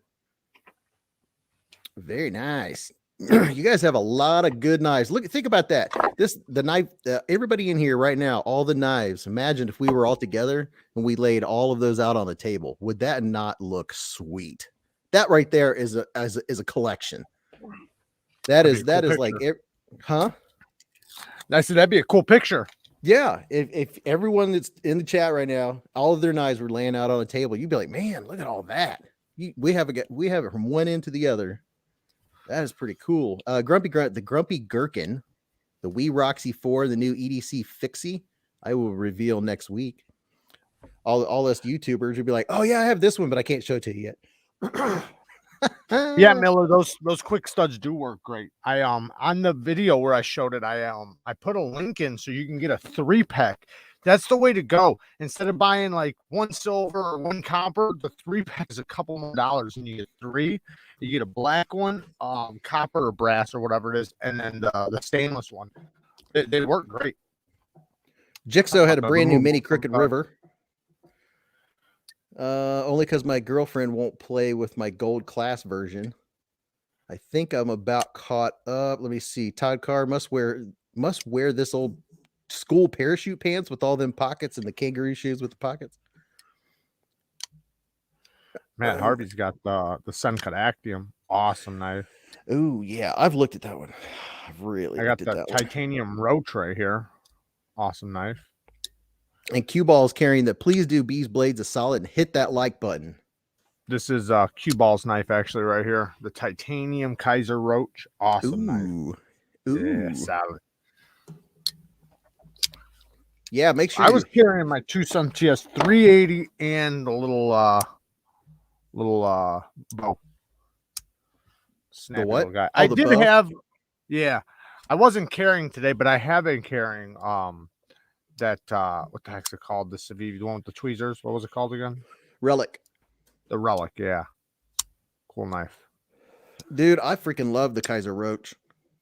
Yeah, man, such a good knife. I thought it was going to be weird, but man, your fingers just fall right into it. Yeah, it's I don't know about yours. Mine, man, the detent is super solid, super snappy, very snappy. Yeah, I love this. They freaking killed knife. The action on that thing. And the blade shape, the type of blade shape it has, is just great for so many things. You know. Even though it's kind of a bigger knife, it's just great for so much. I love that blade shape. When I first got it, I was like, wow, that's a big knife. I don't think that anymore. I guess because I'm used to it now. Isn't that weird? Isn't that weird how that goes? It's when I first got it, I was like, whoa, that's a chunker. Now it's not. It's really not. It's weird if you carry something really big, like the XM24, something big, you'll grab something like that and be like, this is so small. That's what she said. Yeah, I thought about it. I was like, I wonder what it would be like if I had OCD put a Spidey hole in there. But I kind of like it without it. They're making a mini. They're making a mini with a hole. Yeah, that's gonna be awesome. Yes, I'm definitely in line for that one. Yeah, for sure. Because that's the first thing I thought. I was like, I wonder what would happen if you deleted the flipper and put a hole. Well, then you'd be making a spider go. No, it'd be amazing is what it'd be. Amazing. Because the detent is just freaking awesome on this thing. Yeah. And the acoustics too. Yeah. Yeah. Freaking love it. Sounds like you're racking a gun over there. Get off my lawn. Who's there? You just hear them running. Someone comes in the house, I just get out the roach. They're like, "Oh shoot, Got a gun! Got a gun!" Forget the 12 gauge. He's got the roach. I don't know why my mind thinks like that. Sometimes I thought about that. Like I was probably holding that knife, and I thought about that. If you were in that situation where you're in the other room, you just, crack it open, just make that crack. Somebody ain't messing around. They're leaving. If you were the one in someone else's house and you heard that noise, would you stop to think? I wonder if that's a knife. I ran. You hear metal clank. Yeah. I had stopping to think about it. I had that one time. I ran like a little. I figured you did. I did, especially when it's a female. Yeah, I did that one time at my old house. Somebody was in my front yard, and I lived on a corner, and I don't know, shady stuff happens on the corner sometimes. You see everything, and someone was in the front yard, and I came out on the side and went, I heard, yeah, I just heard him running. I was like, whatever they were up to, they're not up to it anymore. My old man, one time there was a party going on our balcony. We lived on a balcony, and there was only 2 other apartments, and at the end they were throwing a party. I'm talking about they had it lit, like the whole building's vibrating. Right? He's got to get up at like 4 a.m. He comes out in his whitey tighties and a big ass 12 gauge, and blows off 3 shots. Bow, bow, bow. They were jumping off of the balcony. It was hilarious. They were jumping. There was a house or like an apartment next door, but you could like jump onto the roof from our balcony. They were jumping on the roof, jumping on trees and sliding down. The whole place just emptied like that. You're not thinking. That's when you're doing superhuman stuff you didn't know you were capable of. Right. And you won't feel it till tomorrow. Yeah. All right, so I have something to unbox here. Ooh. Maybe a couple things to unbox. First thing, which is right up Jared's alley because I was asking about it last night. Jared has sounds like a. I'm just joking. I don't know. You've opened so many packages. I could start playing that game. What's in the box? What knife is this? Right. My unboxing knife's gonna be the Roach. Dude, I love unboxing stuff. I know a lot of people don't, or it gets old to them. Starts getting addicting. Yeah. Oh, hell yeah. I thought that's what it sounded like, but I didn't want to be wrong and say it. I'd say that sounds kind of like a Gritomatic package. Sounds kind of Gritomatic-y. Gritomatic-y. So I didn't get the expensive one. I got the whatever it's called. This one. It's their cheaper version. I don't think it's that much cheaper. But so the stones you kept telling everyone to get, well, yeah, you made them sell out, Dick. I know. I can get you can get, so let me just be clear though, you can get, like, say if you just get the little diamond plates, they will work just as good. The only difference is you won't be able to get a mirror polish, but there's other stones you can get that'll cooperate just fine and give you the same mirror edge. You don't have to get those in each stone. Diamond plates do wear out though, so that's a thing, but it'll be a long time till you wear them out. Well, I don't really worry. I'm kind of like you. I like 600 grit. I don't what do you call it? I don't put all you need on is my diamond edges. plate. Yeah. There's no reason to spend that much money and get those on. So when I freehand, I have the extra coarse DMT, and then I have the Spyderco medium, and then the extra fine DMT. And that's all I have for those. And then I have the Work Sharp Precision Adjust. But the Work Sharp, the lowest one on just the basic model, the $50 model, is like 320 grit. Man, reprofiling with 320. Yeah. Holy cow. No good. 6 days later. Nope. It's just ridiculous. Getting a that's Toma the only reason 140. I got this. Getting a Toma 140. I heard you say that. It'll reprofile so fast for you. Yeah, and so like a 300 grit, right? Like in all reality, a 300 grit, can you reprofile on it? Absolutely. Especially if you have a big plate. Right. But if it's in a little tiny Work Sharp stone, it's only this big. Like when I do a 300 grit, I'm getting that whole stone. But when your stone is this big, you want something hyper aggressive. because you're trying to hog off a lot of steel. So yeah, I would say if you can get under 100 grit, like a 50 grit would be fine. Would be great because you're Take moving like to 3 another passes. stone. Right. But yeah, you can always move next to the 300 grit and then finish on a 600. What is that? This is the Best Tech Operator. I've never even seen that thing. Is that a hollow grind? No. Oh. You maybe check. That's what Bearded Blade got today. Bearded Blade fanatic. Dude, That's look, cool. look. I think they were 55. Very nice. How much? 55. That's not bad. How's that hole work? So I'm on the fence about it. It works really great if you don't stick your finger in it too far. Oh, it's one of those. You'll snag your finger. You'll snag your finger. And I like to, like, when I'm doing stuff, typing on the computer or whatever, using the mouse, I fidget with my left hand. Well, I was fidgeting with my left hand and my middle finger got stuck in there, and it came back. I know that hurt. Came back and got me right down. It got your pinky? Yeah, because I was doing this. It came out and stopped and then came back and caught my pinky like that. Yep. I've had that happen. So sometimes the hole's That's a little one too where big. you're just going to want to. Yeah, you're just going to want to use right underneath the nail type of skin, like where you don't even, you put your nail and you just get like right underneath. That's the way I do those. Which I do with my right hand. My left hand is not as dexterous, so I wasn't paying attention. Right. I was like, quick chink. Oh man, that hurt. Yeah. Not as coordinated. Okay. Not as coordinated. Band-aids. Where's the band-aids? It's kind of weird how after you're a knife guy for a while, you start like fidgeting with your left hand. You start getting really good with your left hand. I fidget with my left hand as much as I fidget with my right hand. I know. Because it's crazy. I do other stuff and I fidget with my left hand. Yeah. All day long. But you don't do the other stuff with your left hand. Right. And I've been known to fidget with both.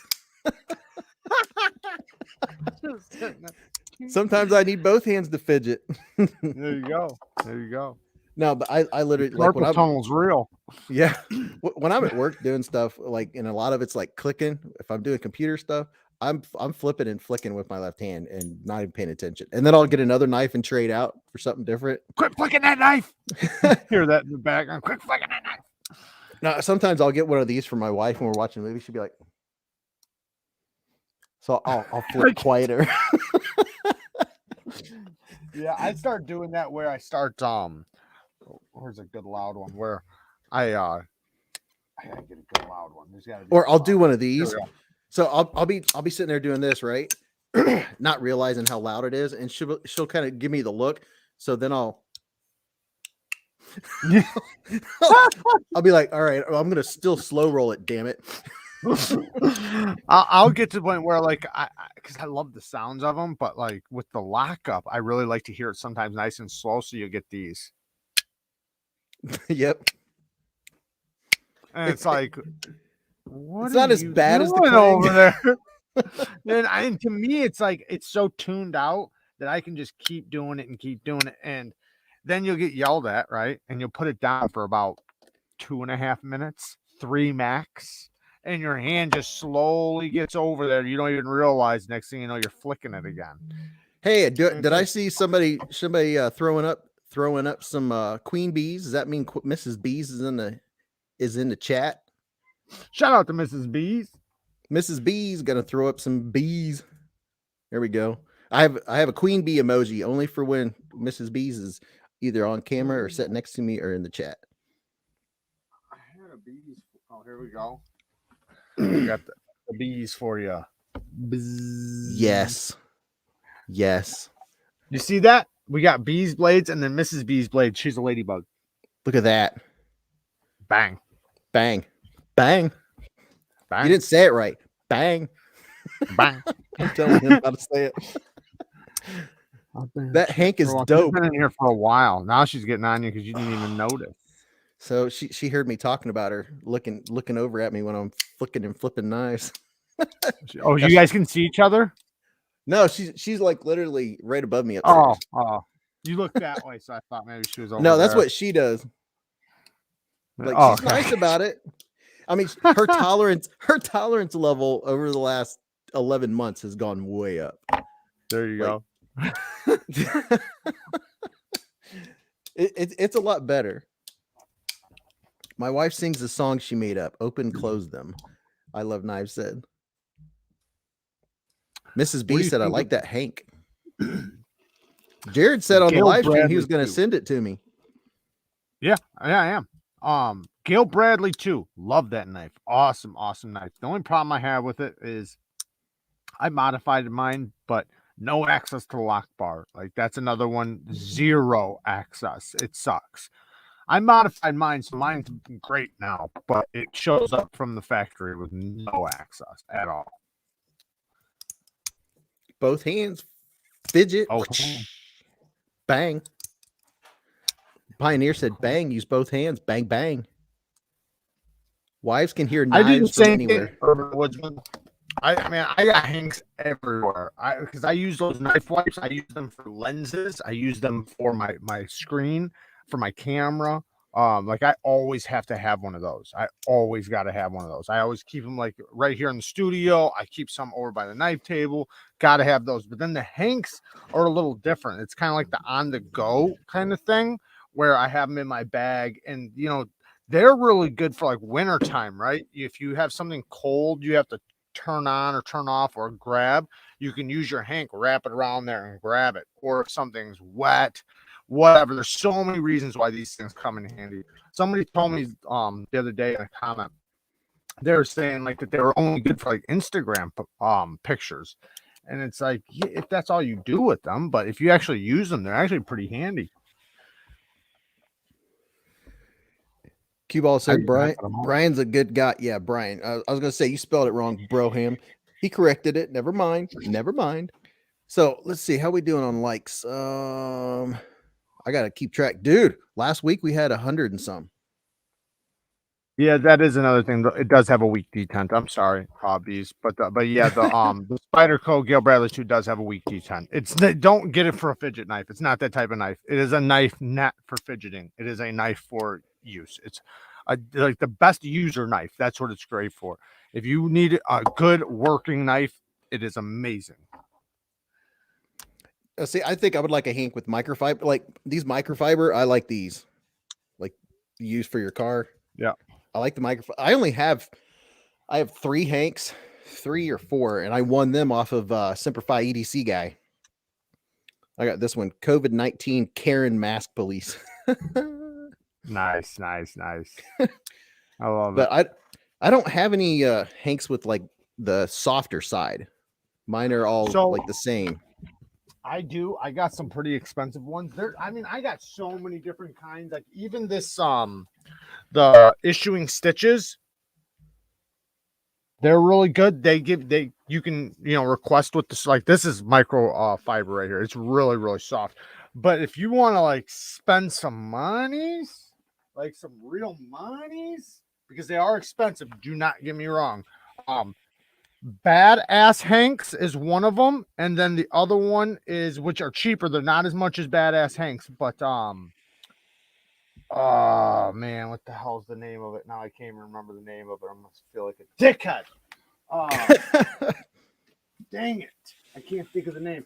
But Badass Hanks though has it's gonna make me feel so bad if I don't remember this. But Badass Hanks though, he has like crazy good hanks, like the leather stitching on the corner, like his brand is like leather stitched in the corner, but and he makes them really big. But these other ones, these ones are really good too. Like this, you can tell like with the way the stitching is, like if you look, like it has like really good stitching all the way around it. It's really thick. One side's soft, one side is a little bit more rougher. I can't think of the damn name of it. It makes me feel so bad. But yeah, you can really see the type of stitching level that they do. Oh man, I wish I could scream at Kara right now. But I got a bunch of hanks because man, I give them away. I do all kinds of shit. People send them to me. Like I said, I got some coming for you. I'll send you one with some microfiber on the inside. Oh, that's awesome. Shane just got off the phone with Hawaii Knife and Gear, and he says hello. Hello, Hawaii Knife and Gear. He has that sweet that whatever that kind of wood is from Hawaii that he puts on the scale. Koa. Yeah. Koa.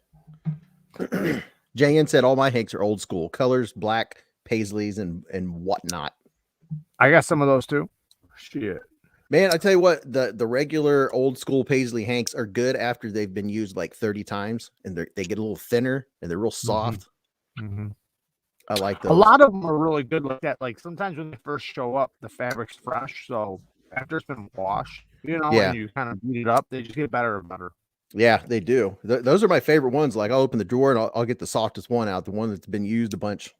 All right, so I got this. I won this on it. Those Instagram posts where it says, tag 3 people and like this and stick your nose in your finger and your finger in your ear and do all this stuff. And it's your ear. Whatever. Put your elbow in your ear and you'll get a chance to win this. Can you get your elbow in your ear?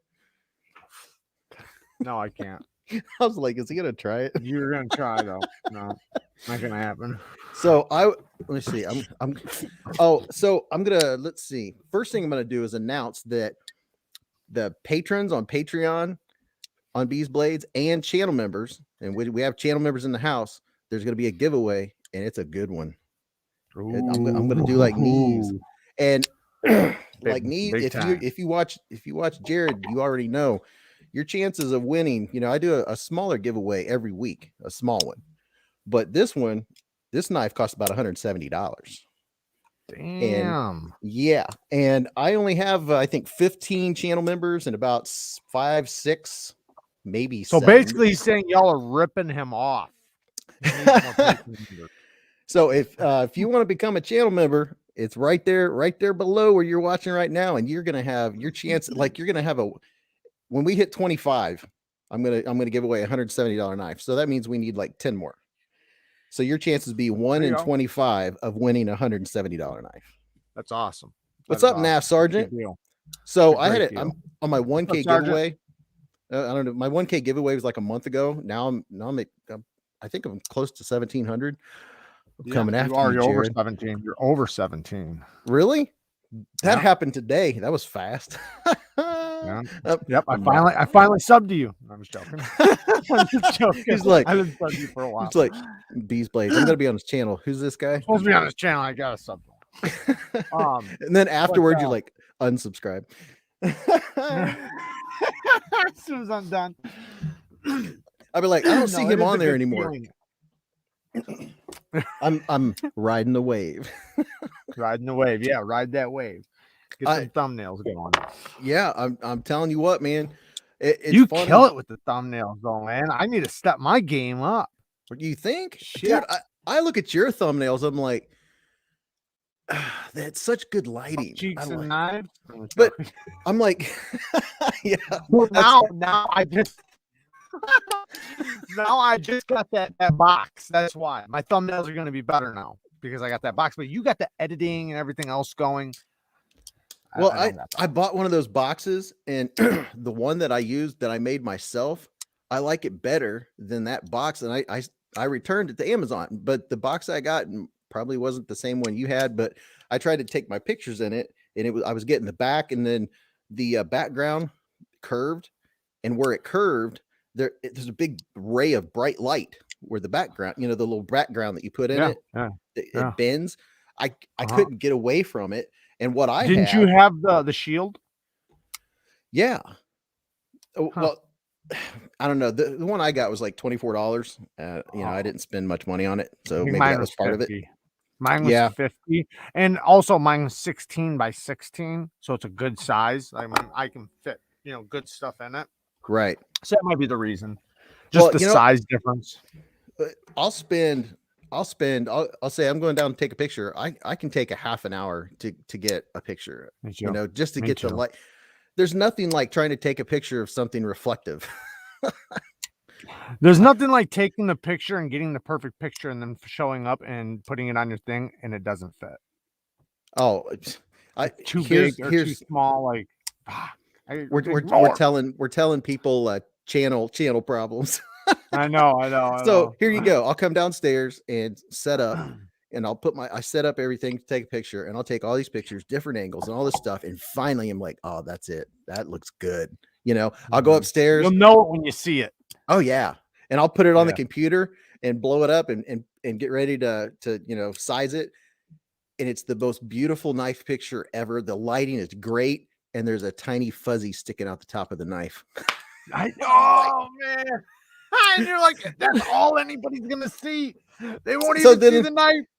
Then I go to the edit thing where you can make stuff blend in, and it'll be this obvious round spot, and I can't get rid of it. And I'm like, son of a. And then I have to come back. Well, what drives me nuts is when I let stuff like that go, right? And I'm like, they won't see it. They'll never see it. They'll just see the knife. And then I'll get 15 comments like, hey, way to clean your knife. Hey, I seen that fuzz on there. Hey, you got fuzzy stuff all over your knife there, pal. And it's like, son of a bitch. You have a cat hair sticking out of the pivot there, bro. How's your cat doing, bud? How's your cat? Just checking on your cat, man. It'll be like, I'm so tired. I just want to get this posted. I'm done. And oh my gosh, I can't post that. And I'm just like you said, I'm like, I'll just post it anyway. No, I can't. Someone will say something. That's all they won't even see the knife. You'd be like, I like that knife you posted with the cat fur. I see your knife, Edie, seeing a cat hair. in the back pocket. I did the most rookie mistake the other day. I was trying to make a video that was going to go good for YouTube Shorts and Instagram, and when I uploaded it from my editing app, I didn't do the right screen. So when I uploaded it to Instagram, it was a little tiny screen, and I put work into this video. I put work in. Oh man, that stuff just it really, man, it just collapses you because it's like, man, I've spent 3 hours on this. Like, yeah, man.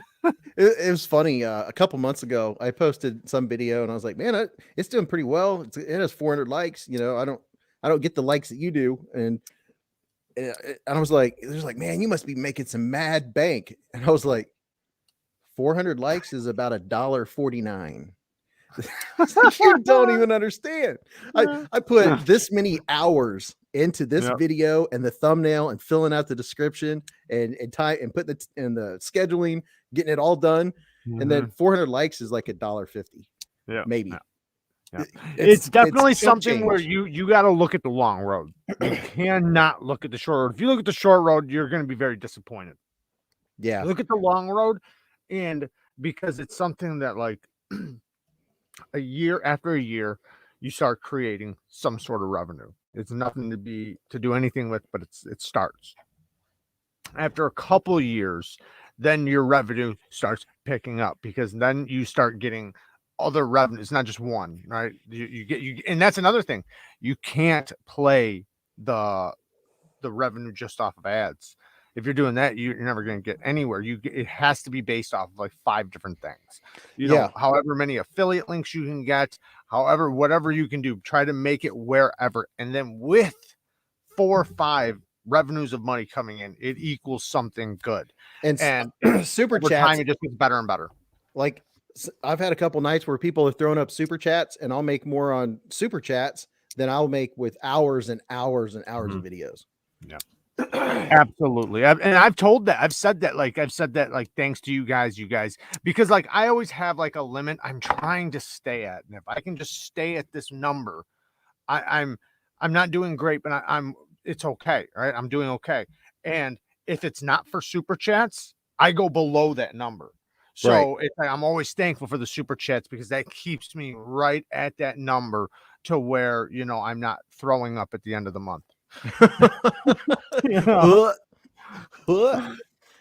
Yeah, because it's a lot of time. It's a lot of time and effort, but it like I said, you got to look at the long road. And if you look at the long road and play your cards right and actually put in the work and treat it like a job, it can be it can be beneficial. And not to mention, it's fun. It's work, but it's also work that's fun. Absolutely. I enjoy it. I enjoy the whole process. It's like passion. I've told people that knife collecting would not be near as fun if it was just me collecting knives and there was no knife community. Mm-hmm. I mean, you know how fun that would be. Like, oh, hey, no one, check out this cool knife I got. You know, check out this picture I took. Check out this photography I spent an hour on taking these pictures of, and it would suck without the community. The community is what makes it, for sure. Well, it's like, you know, you show a friend at work and they're like, oh, that's cool. You know, they're like, yeah, no, you don't understand. The detent on this thing is amazing. You tell them about the detent and then they'll go, great detent, man. What's detent? You're not doing it right. You're not doing it right. Yeah. Oh, that is so true. I'll be like, check out how snappy it is, and they'll go, wah wah. my buddy at work, he's like 6'3", and his fingers are like that long, and he'll be like, dude, I can't. I'll be like, just hold it like this, and I'll take it. You gotta show them hold it like this. Yeah, show him how to hold it first, and then he'll go, and he'll be sitting there trying to do it with his like 4-foot long fingers. I'm like, no, okay, just squeeze it between these. Put your finger on the pocket clip. I'm like, I want you to do it so bad. I've learned now that I literally show them, like, listen, hold it like this first. Yes. I'll say, put your fingers here, and then pull down and try to put a little pressure and push hard. I always gotta tell them, because the last thing I want to do is see them fail it. I don't want to see them cut themselves either. I don't want to see that either, but I almost rather see that than them fail it. And something I was trying to tell him, like using a thumb stud, is some folks just cannot use a thumb stud, no matter how I try to show them. I know. And I'll be like, look, make your thumb at a 90-degree angle. You build up the pressure and then let go. Yeah. And they just won't get it. Yeah, I always say, put your finger there. Put pressure going straight up, you know, depending on the knife, going straight up, but not enough pressure to make the blade come out. And then when you're ready, flick it like a bean. Yes. Just flick it like a bean. But I got these guys at work that literally, it took them a while. But now, since they've held so many knives and gotten to practice with so many knives, they've actually gotten it down pat. So now they're proud of themselves. Like, literally, they want to see my knives to see if they can deploy it. And I got one guy, it took him so long. Like, it drove me nuts, because every time he got a knife in his hand, he went like this. That's how he did it every time. He'd always, and then swing it out. And it's like, why do you do that? The detent is good on this thing. And I'll even make sure I bring a detent that's super solid. Like, how do you fail an unfailable knife? Yeah, I can't fail this knife, and you're swinging it out. But now, some folks think that that's how you're doing it. Yeah, they think, I'm like, you see that my arm is not moving, right? Yep. And when I hand him a knife, he always does this every single time, without a doubt. And it cracks me up, because he'll get it in his hand, he'll go, just these two fingers. He goes, I don't know what it is, but he always does it, and I always laugh a little bit on the inside. Is that how he's examining the knife? I guess, and you know, that's how he's figuring out how he's gonna hold it or something, and then he'll deploy it, and then he'll do the same thing again with it open. And it's like, but I love it though that he's actually interested. Yeah, he has this process. I have two guys at work, and they both, I mean, I had to tell them, hey, you need to start paying me $4.99 a month, because you get access before anyone else. Right. You don't even know how lucky you are. Do you know how many people are jealous of you? Right. You get to see every knife that I get to see, that other people only wonder if they want to get it or not. Yeah. But yeah. Or the people that wish they could get it but can't afford it right now, and you got it in your hands. Yeah. You know how lucky you are. Like, there's a divider, and the other dude will come in the next shift, and I'll just set it on top of the divider, and you'll see a hand come up, and the knife will go. That's great. People are like, ooh, and it never fails. If it's a flipper knife, that's the one they like. If it's a flipper, a lot of non-knife folks, get a flipper. Get a flipper. Yep. I always say that too, and that's why I sometimes, and this is kind of weird, right? And I think everybody can understand this feeling of, you're knowing you're going somewhere, right? And you're most likely going to run into somebody that you might hand your knife to, or at least you want to, right? You like to think that you're gonna, so you plan the knife you're gonna bring, I try to plan the knife that I think, because it doesn't matter what I enjoy the most. Because since I'm like more of a veteran, I like the Spidey flick and I like the things that they will not even fathom or understand. So I grab a knife that I think that they will like, and it's always a flipper. It's always a flipper because I know if they can just spring it down, they'll like that. They'll understand that.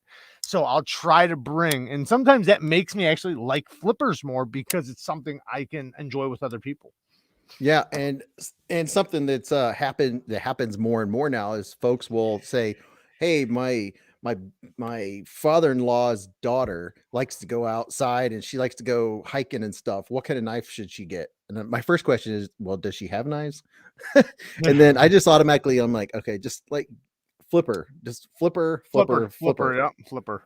whatever it is, get him a flipper." And then Yeah. it was like, now my father-in-law, he goes hunting, blah, blah, blah, and he has knives. I'm like, okay, Flipper. all right. All Still right. flipper. So he has knives. But yeah, it's just a safe bet. Yeah.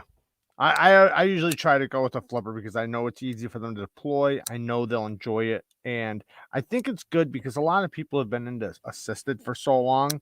They don't even know what a good detent is. They honestly think the only way it's possible for a knife to deploy good is if it's an auto or an assisted. So it's nice showing them a nice crisp detent. And man, like I have one assisted knife, my Kershaw Natrix, and that's the only assisted knife I have. The Natrix is assisted? No, or no. The Kershaw Leak. That's the only one I have. That's a good one though. That's a The good knife. Natrix feels assisted. It's one of those ones that for a cheap knife, it's like snap. Very snappy. You It has can't touch that lock bar though, man. That thing will lock you out. At least mine was. Mine was so bad with lock bar pressure, but I've gotten so used to not doing that I just don't put my fingers on the pressure on it. Yeah, I just put pressure on it. Yeah, it will lock it up. Yeah. But boy, it is snappy. Yeah, they're snappy. Let me see here. Where are we at? How many people? It took my uncle 15 minutes to learn a flipper. Now, some of those flippers, though, I'll be like, no, you have to slide it from the front. You know, some of them aren't easy. Like, I'll tell you one is I don't think this is the easiest flipper. It's small. Yeah. Once you get it, though. Yes. I learned to enjoy that one. I did not like the flipper at first. Now I actually like it. I wanted to say that I wanted jimping on it, but now I don't. I like it. Now, like if I just push down, no. But if I slide from the top, it's just real smooth. I hook it. Let me see if I can get mine out. I hook mine. So you hook your index finger up on it? I claw it. So what I do is I put my finger right there and I don't just yank down. I kind of push in and kind of roll. Yeah, kind of I roll kind of in, kind of like almost like a push button, like an in between. Yes. That and I had to learn that with this one. I was like, okay, that doesn't work. That doesn't work. It's slippery. Yes, it is. If you put your finger right up in that dent, like you said, then it's super smooth. Yep. And it's good. And I learned to enjoy it because of that reason, because it's kind of unique.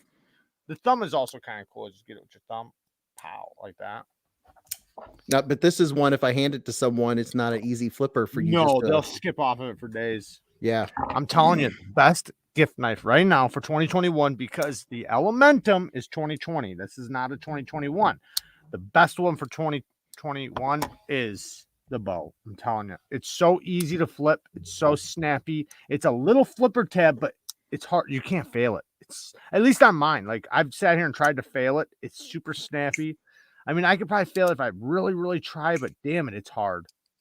Well, those 3 new Civivis came out: the bow with the relic and the multi-tool one.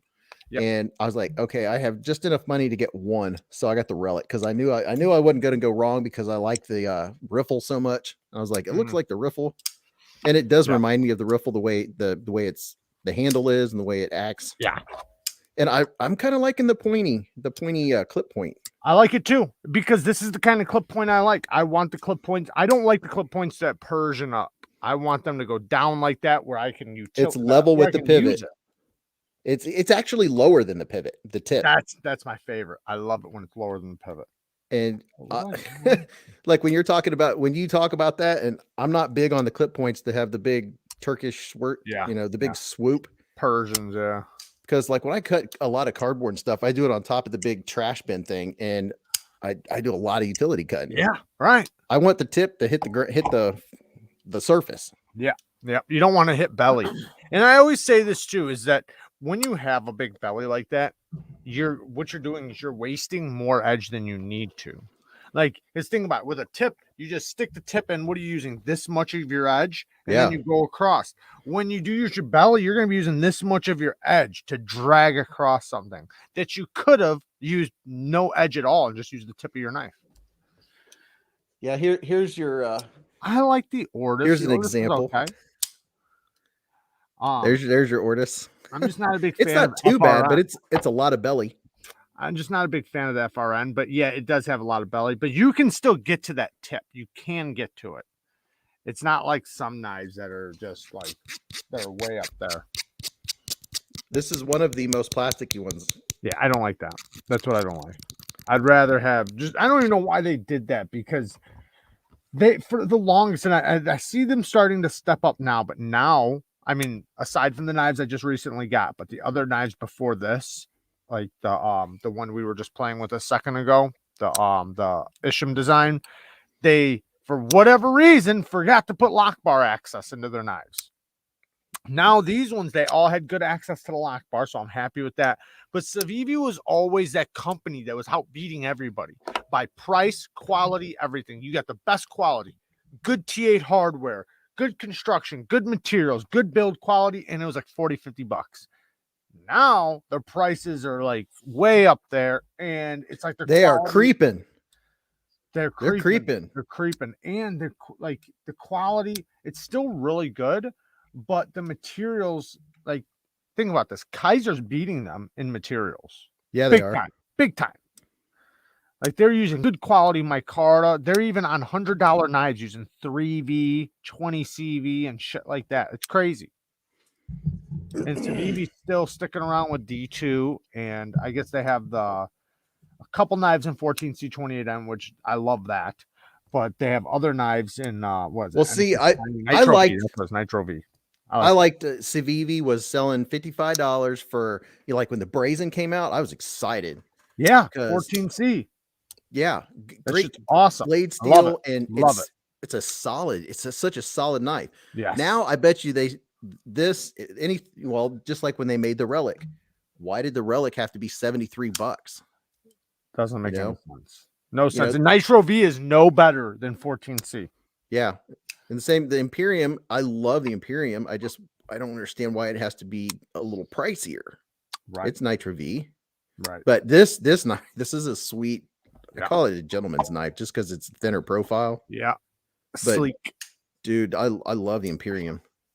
But yeah, they're creeping up in prices, and their quality stayed the same, but their materials didn't get better. So it's like, if you're going to go up in price, I can understand that if your materials get better. Yes, they started using micarta, but their micarta is like, it's not as good as other companies.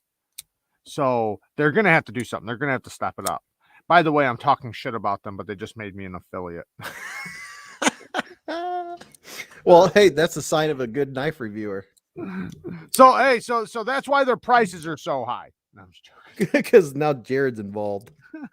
He's like, sure, I will, but you're gonna have to up it another $10, bro. Right. So, anybody, one more time, well, not one more time. We still have plenty of time. We got an hour left, but ZT0350. This is gonna be a giveaway for patrons and channel members. Anybody that wants to become a channel member, $4.99 a month, support Beez Blades. You can check out the perks. Your chances are going to be like 1 in 25 of getting a $170 knife. Just do it. Just do it. Got to pay that postman. You'd be dumb if you don't. And we have super chats. So here, this is what I won. I'm going to make myself big. What was that?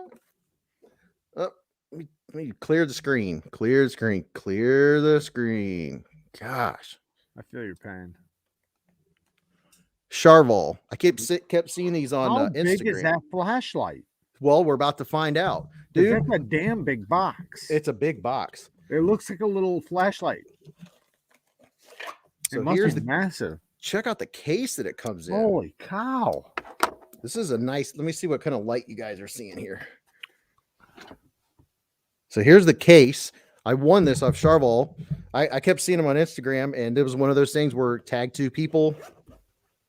So this is what's in the case, and I'll do a size comparison. Okay. That's fancy. That is very fancy. So That's here's a the nice case. setup. And I'll show you guys what's in it. Here it has a belt carrier thingy with the heavy duty nylon, mylar, or whatever you call it. And man, it's got accessories. So let's see what's in the top here. Card, another card. So it comes with an extra O-ring. When I hold that the right way, you're like, what is that? Can I ask you something? I don't know if you already know, but do you know how many lumens that one is? I think this one is 1900. Okay, nice. Which That's is powerful. up there. Yeah, that's good. Now your video, your butt video, I haven't seen that one yet. Was that 3 flashlights? Yes. See, I did them very fast, so all of them go very fast. Okay. And it comes with a fancy, man, if I only had a knife to open this package. Only if. Dude, your knife is good and sharp when you go to open like a Cheetos bag. If you open a Cheetos bag nice and clean and it doesn't rip it, that mylar, you've got a good edge. And it's silent. It's silent and just it's perfectly clean. No rips, no tears, because that stuff's easy to tear. Yeah. So it has this what do you call it? It has a lanyard thingy. It's a long one, so you could probably clip it to your belt or something. So there's that. It comes with a rechargeable battery, which I already have a charger for. No, I don't know if I can charge this. So it has a 5,000 mAh 21700 battery. Damn, son. It's a big old battery. And here's the flashlight. So that's how big it is. My hand is 4 inches from here to here. So that gives you an idea. Now here's a size comparison for you. Here's the Warrior Mini. Where is it? Here's the Olight Warrior Mini. And here's the Charval. Okay. Yeah. I gotcha. Because I got that Warrior. So it's considerably bigger. That's what she said. Is it aluminum? Looks like aluminum. Yeah. Nice. I think they cost like $80. 1900 lumens that's a good. I'm curious now if it's a wide throw or if it's a beam. Do you know what I mean? Yeah, I like having the option of both. Like this one lights up my whole freaking backyard. Right. Holy cow! I think those are 1100 lumens or 1000 lumens. I think it's over 1000. Yeah, I think it's 1150 to be honest. Yeah, so 1900 must be pretty crazy. Absolutely. I think you got people screaming at you in the comments. What are people screaming? Does someone donate money? Yeah. What? K Mason. 5 bones. Well, K Mason. Holy cow. Thank you. I'm just gonna have Jared on so he can do the bell. There you go. Oh, wait a minute. We have another one. K Mason and somebody before that says super thang. Happy early birthday, Beez. Thanks, K Mason. You get a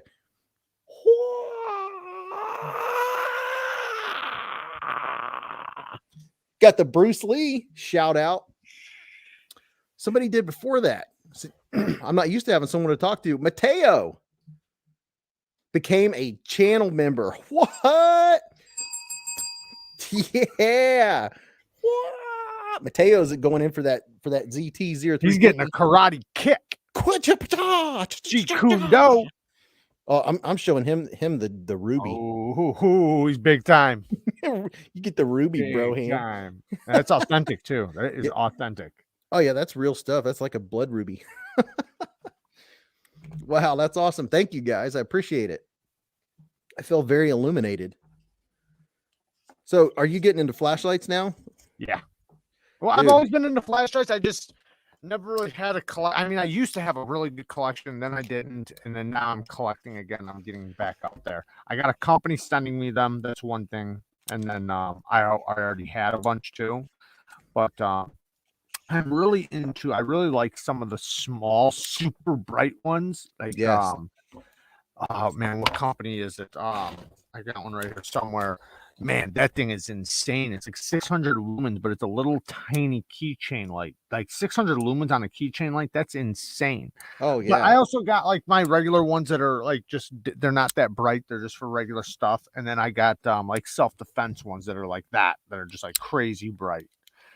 Because they are super handy and they work. Shit. You meet somebody in the dark and put that in their eyes, they ain't seeing nothing. So I opened, I don't know, a few weeks ago, I was opening Ravivon, yes, sorry, Ravivon, that flashlight. Ravivon. Yeah. I haven't heard of that. Oh, really good quality, super small and super bright. So I've always had tons of flashlights. I've always liked flashlights. And something else, K Mason has been a member for 2 months. Whoa. Thank you, K Mason, sir. Oh, check out, people have been members for 2 months. Man, I've had a membership for 2 months already. Damn, I don't even have one of those. You're big time, man. I know. You're doing big things over here. Coming for you, Jared. Beez Knives is doing better than these knives. Coming for you, Jared. There you are. I'm riding that wave. I hope I catch up the metal complex for you get me. Otherwise, I'll have to start telling them that Beez is coming for you. Yeah, I'm catching your wake, man. I'm gonna ride your wave, bro. Yeah, yeah. There's an aftershock. Stacy Bolster Blade said, "Oh, I'm a big time 2-month Hive member. Glad to be a part of the colony." Yeah, nice. Yeah. Check out this. That is a good awesome logo because it works with like a hive. Yeah. Well, that's why I made it. And oh man, that is so cool. Yeah, I made red and black are my colors, and then I made some honey for the honey pot, and then I made the hive. Did you think that far ahead when you were doing it? What what made you go with bees? It just happened. I was not thinking about the actual bees. You got stung that day? No. Everyone else, I owe it to them. Kevin Campbell, welcome to Scout Bees. Kevin Campbell, ding ding ding. What up, Kevin Campbell? He's a member of the Hive. Nice, yeah, nice. Welcome. That's just fun to do. Kind of like Van Damme when he used to do that. Looks like he was taking a big dump. Hold on, I gotta throw some of these emojis. Kevin Campbell, welcome. That's right, Chuck. That is right. What is right? If you stare into my eyes, you'll turn to stone. That's why I always look away if you're staring too long, because I don't want to hurt nobody. Z-Man's been a member for 2 months. The 2-month club. Yeah. Well, he's getting a double ding then. Ding ding. 2 months. Double ding. I thought about getting a dinger, but I was like, I can't copy off of Jared. But it's just so easy. Yeah, it is. It works. It does. Although I'm good at sound effects, but I don't know. We'll see. Yeah, this is, man, thank you guys. I can do a cricket.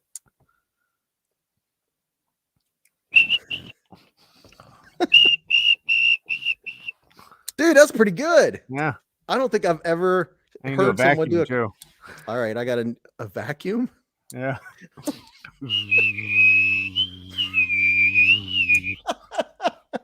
That's awesome. I do a really good one. I'm really trying.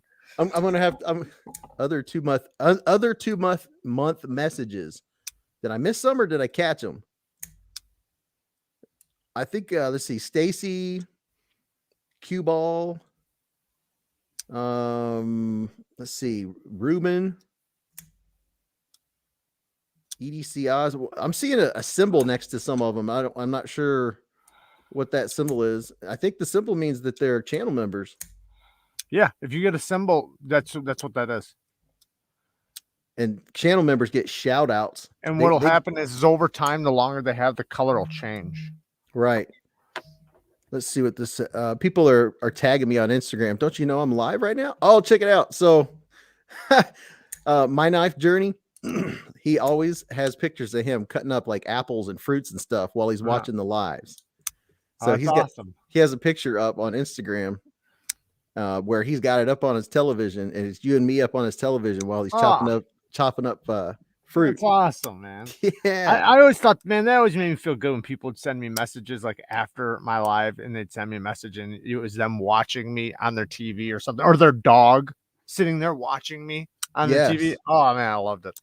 Well, see, the thing is, I'm always doing all three things at the same time. Is like Yeah, I always check Instagram. So let's see. There you go. Let me blow that's it up. great. So there's me and you on his big screen television in the background while he's cutting up fruit. That's awesome. That is cool. we're on double screens. Of course, he caught me with an ugly face. As always. Just that one time. Yeah, That one time you had a ugly face. Speaking about Robin Baker's in the house. My other sister's in here. Oh, nice. Robin. What up, sis? Both sisses are in the house. In the Sisters. hive. Sisters. My sisters is in the hive. Yeah. What were you saying? That speaking about the flashlights, yesterday in one of my flashlight things, there's this one. It's a a self-rescue light. It's not like super bright or anything like that, but it comes with a big battery, and the light on it is just a little low lit bulb. You can turn it up to 3 modes, but it'll last a long time because it's such a big battery, and it's rechargeable, and you can charge your phone on the battery if you need to in an emergency.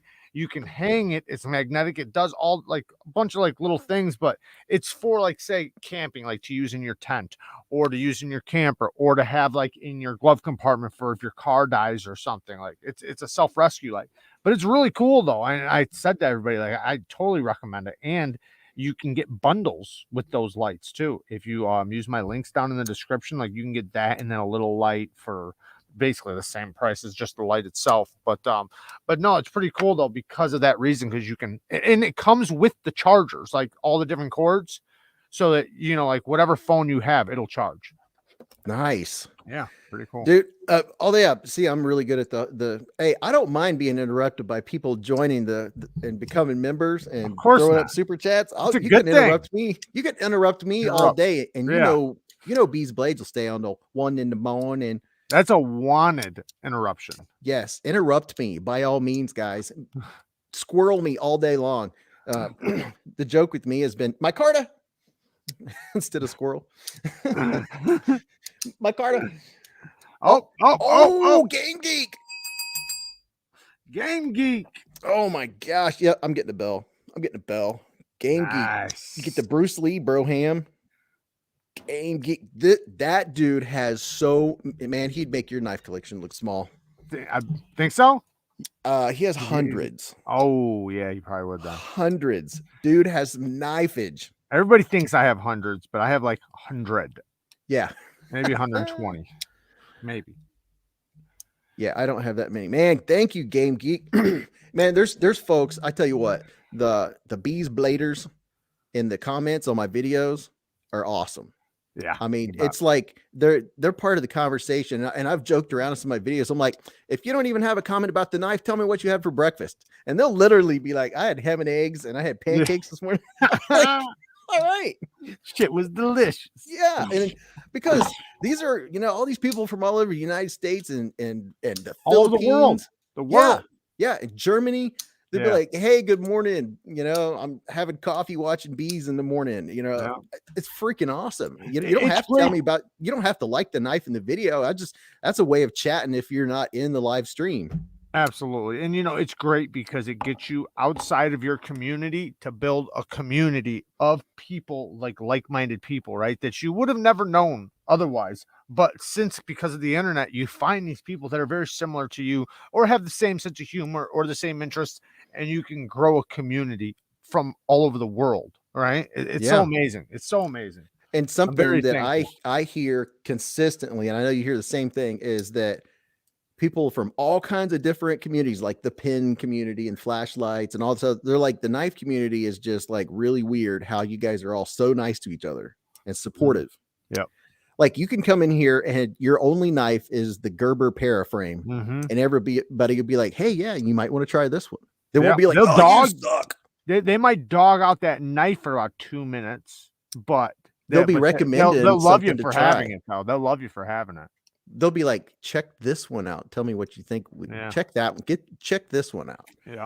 Yeah, absolutely. It's and you know that's the thing is when I got into this and I was in the live streams and stuff is I wasn't afraid to ask dumb questions, and I asked a dumb question. I was like waiting for it.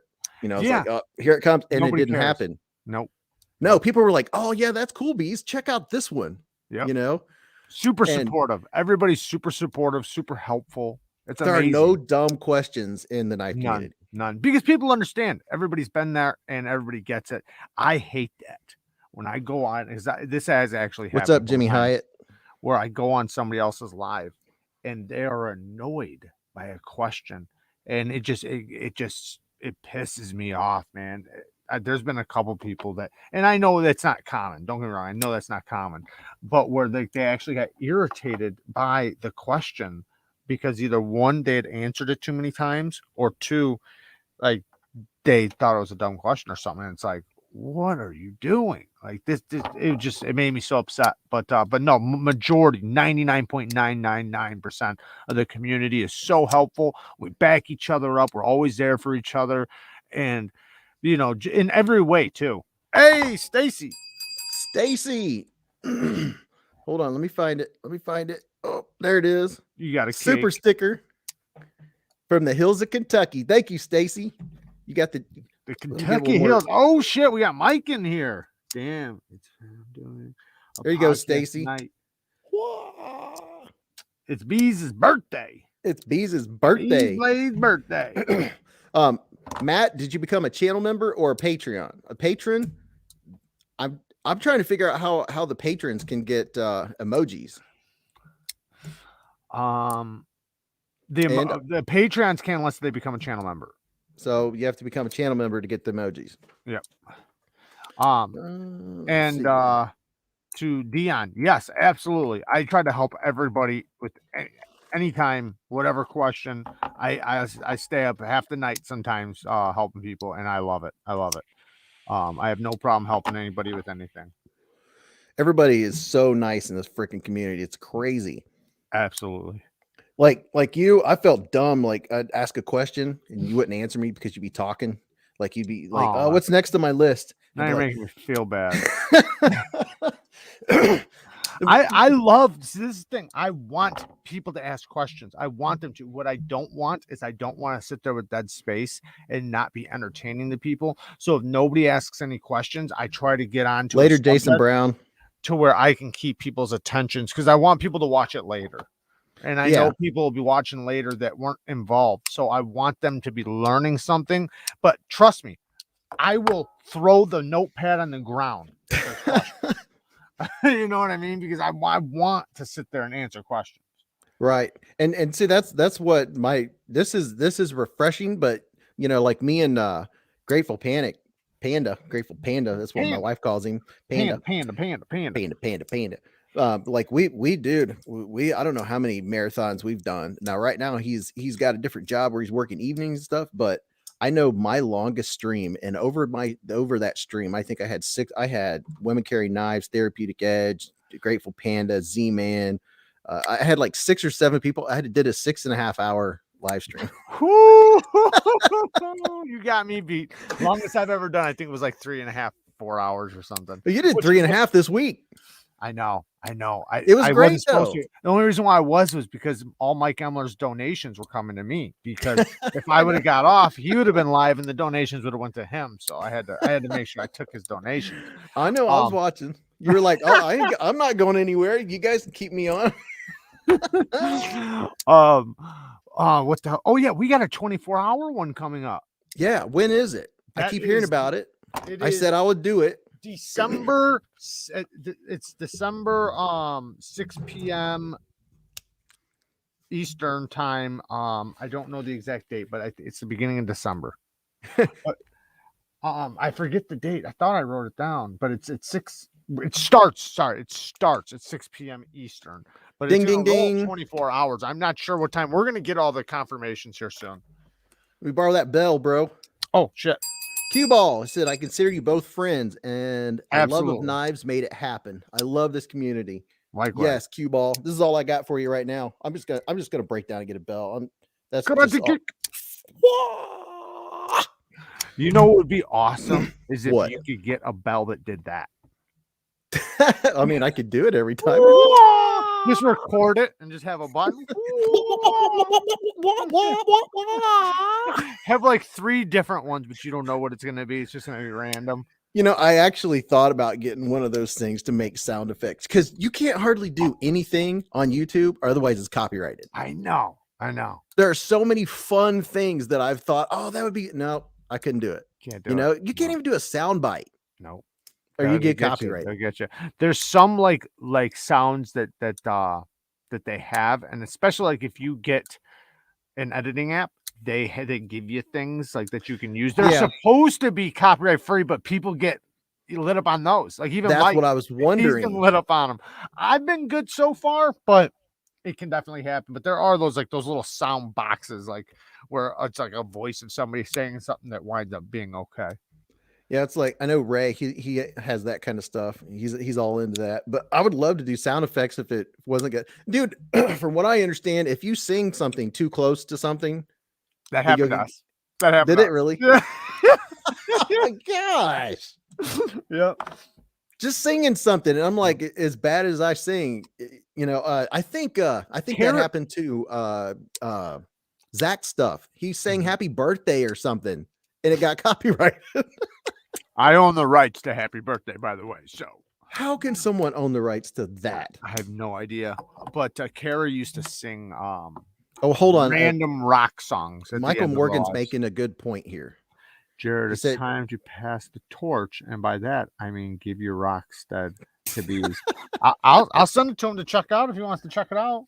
No, I think he meant give it to me. I know what he meant. I'd be too scared of scratching it. Heck no. It's already scratched. It's already scratched.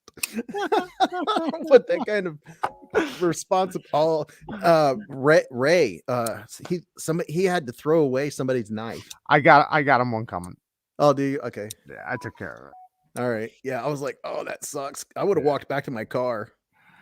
Well, you know, that's what Kara said, but I can imagine because I've been in a lot of events like where it's like you made it already in there, and for you to get back to that point, it's going to take you another hour, then you're going to miss the show.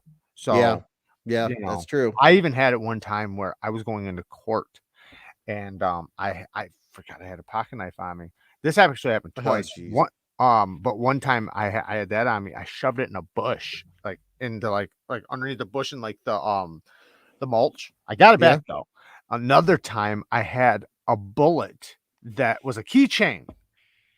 A keychain. Seriously, it's not real. I mean, it's real, but it has a hole drilled through the back of it. Exactly. Nope, they wouldn't let me in. I'm like, what? I'm gonna miss court over this. Like, come on, man. It's a keychain. It's like, come on, man. You know what a bullet looks like. You're fucking security right now. Like, well, you just might poke somebody with that thing. But yeah, either that or the level of security they have might not be familiar.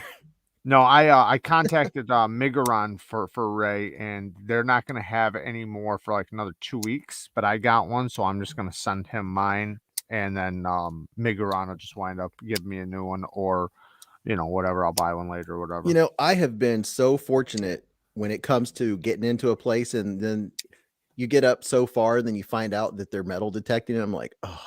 But I've been so lucky. Like we went to Georgia Aquarium. It's, you know, that biggest one in America. And we waited in line forever, and we had tickets, and then I see they're wanding people. I'm like, crap, let's see. I have my riffle. I had like 4 on me. And I was like, shoot. And it's like, you have any knives? I was like, oh yeah. And I pulled out 2 and I gave them to him. He's like, okay, we'll put these in a baggie, and here's a ticket. And when you leave, just give them this ticket and they'll give you your knives back. That's awesome. Yes. I was like, that's freaking amazing. I still had 2 knives on me, but still. Because you were honest, so they just thought that was the only 2. Because I pulled out 2. They're like, oh, okay, thanks, man. Here's your ticket. But I had to resist flipping and flicking. I was like, keep it in your pocket. Yeah, for sure. But there's been a couple places that have done that exact same thing. I was like, that is so cool of a place. I've never heard of that. Here's your little ticket stub. And sure enough, we went to leave, and I gave him my ticket. He pulls out this thing. It was full of knives. in bags full of knives. It's like you just sit there and wait by the door and wait for the guys to leave and be like, "What's up, man? You're a knife guy too, huh?" Just to meet new knife guys. Right. Yeah, Oh, that's the coolest thing. I've lucked out and not had to. Well, and like if you a lot of some of the court buildings in my area, they will actually they won't make you take. They'll keep it for you, and you can get it back when you come back. wow. It, Yeah, that's it not just like depends that. on where you are, Yeah. you know, and where you go. I thought it was amazing. I went to this one courthouse and they didn't have nothing, no metal detectors, nothing. I was like, whoa, like this was just, it was mind Was that blowing. Mayberry? It was just a traffic court, but still though, I never had been into a courthouse that literally, because like the one I normally go to, you're going to be walking through a line up to the, you got to put your things in the conveyor and like do like the whole 9 yards. Like it's crazy. And you still have to walk through the metal detectors and then get wanded and just a bunch of Jeez. nets. Let's see. There was a couple things. Yeah, I'm gonna have to read the instructions on this Charval because I can't even get the side button to work. It probably has one of those dummy locks so you don't blind yourself. No. Take out the back. Take out the back. There's a thing. No, the on back button works. Oh, it does work. Never mind. Okay. So I'll just have to figure it out. You might have it locked. Yeah. Mine is, I think you have to tap the button 3 times or something and then hold it to stop to get it unlocked or something like that. Yeah, they all have codes. But that's what I was gonna say is I got the what's the O-Light that comes in it looks like a giant Zippo. The Baton 3. It's only this big. It's only this big, and that thing is it's like 1,000 lumen. O-Light makes some killer good light. It's only this big.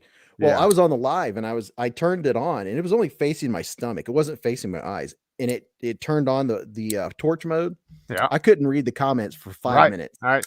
That's why I say if you caught somebody in the dark and it's in the dark and you hit them in the eyes with that, supposedly you're supposed to blind somebody for 20 to 30 seconds. That's supposed to be the point of it. So like if you were in your house or something or out in your garage and it's dark and you didn't know who was in the corner and you blast them with that light, you're not going to be able to see. They're not going to be able to see. Once you turn it off, they're screwed. Yeah. Like you got complete upper hand now. Side button for mode, back button for power. That's how my Phoenix is. Okay. All right. So back button for power, side button. Where's the side button? Is doing nothing. That's why they gave it to you, man. Oh. No, it does stuff. It just blinked like I put a code in it or something. Now is it working though? Maybe. Huh? Oh, I know. I mean, it works, but I just don't know. I mean, the side button, is it working now that since you? Yeah, now it's green. I was put. Oh, there we go. Holy cow! That thing is bright. It has 3, 4, 5 different brightnesses. Looks like it throws. I wonder how many meters that one covers. Looks like it covers some meters though. That's something else that I'm learning. Just getting into these. I've always had lights. I've always had the headlamps. I use headlamps all the time too. But man, these new ones, holy cow! The amount of light coming from them is nuts. Yep. That's why it's nice sometimes just having a dim light, just a regular little dim light, because sometimes those ones that are like, don't get me wrong, I love the super powerful ones, but the little ones, when you can get them with the good battery, they'll last forever without needing to be recharged or without replacing the battery. They just aren't 2,000 lumens. Well, like the O-Lights, they have the moonlight mode. Yeah. Like when you just hold it down, it's like perfect for just looking at something up close. It's not bright at all. I forget how long they last on that mode. Like days and days. Yeah, like weeks.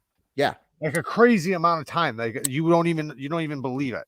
Like you could be what's the guy? Wilson. You could be shipwrecked. You have light for like months. You just never use it on. Just keep it on low mode. Yeah. You're getting rescued, but your flashlight still works. Moonlight, bitch. Yeah, you could just use moonlight, and then you could use that strobe when the ship comes by. Yeah, right. Yeah, at Halloween, I was trying to get people to not miss our house.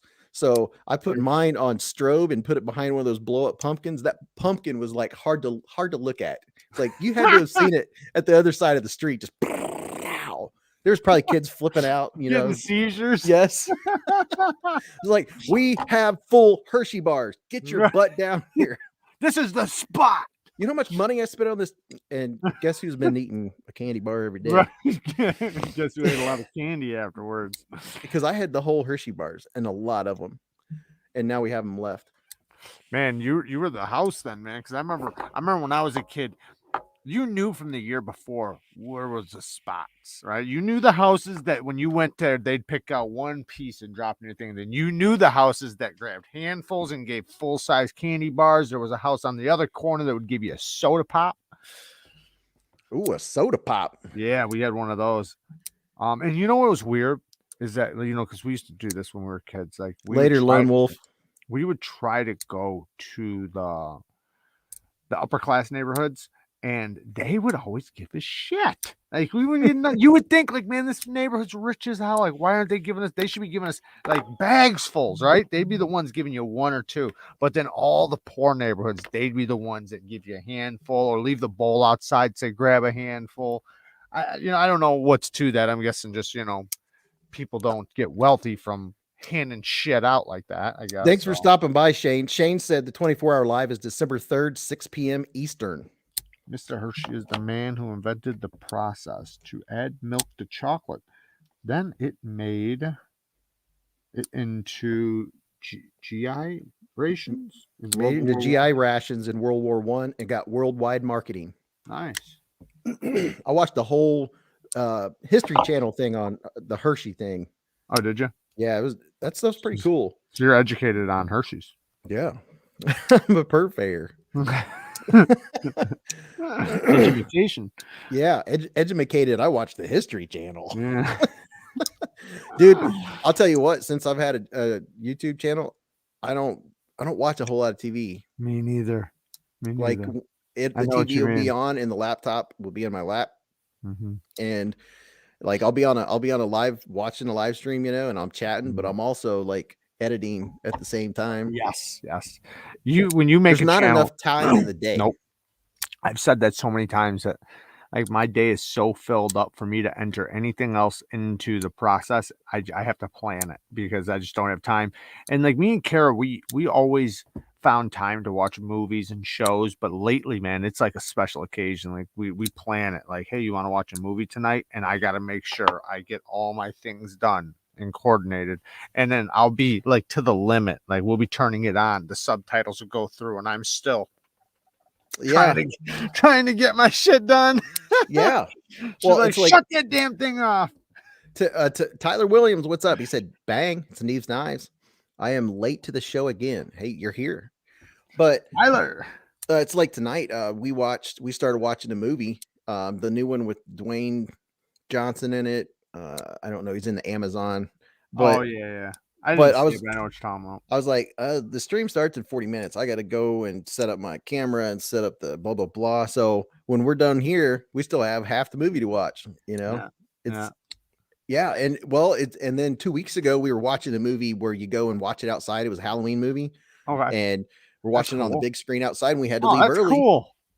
And we had to leave early though because, you know, I was like, live streams, you know, I pushed the live stream back. back. Get to. No, I'm just joking. Oh, and that's something else. Is I try to never miss a comment, and like you said, there'll be a moment, a time when I can't. Yep.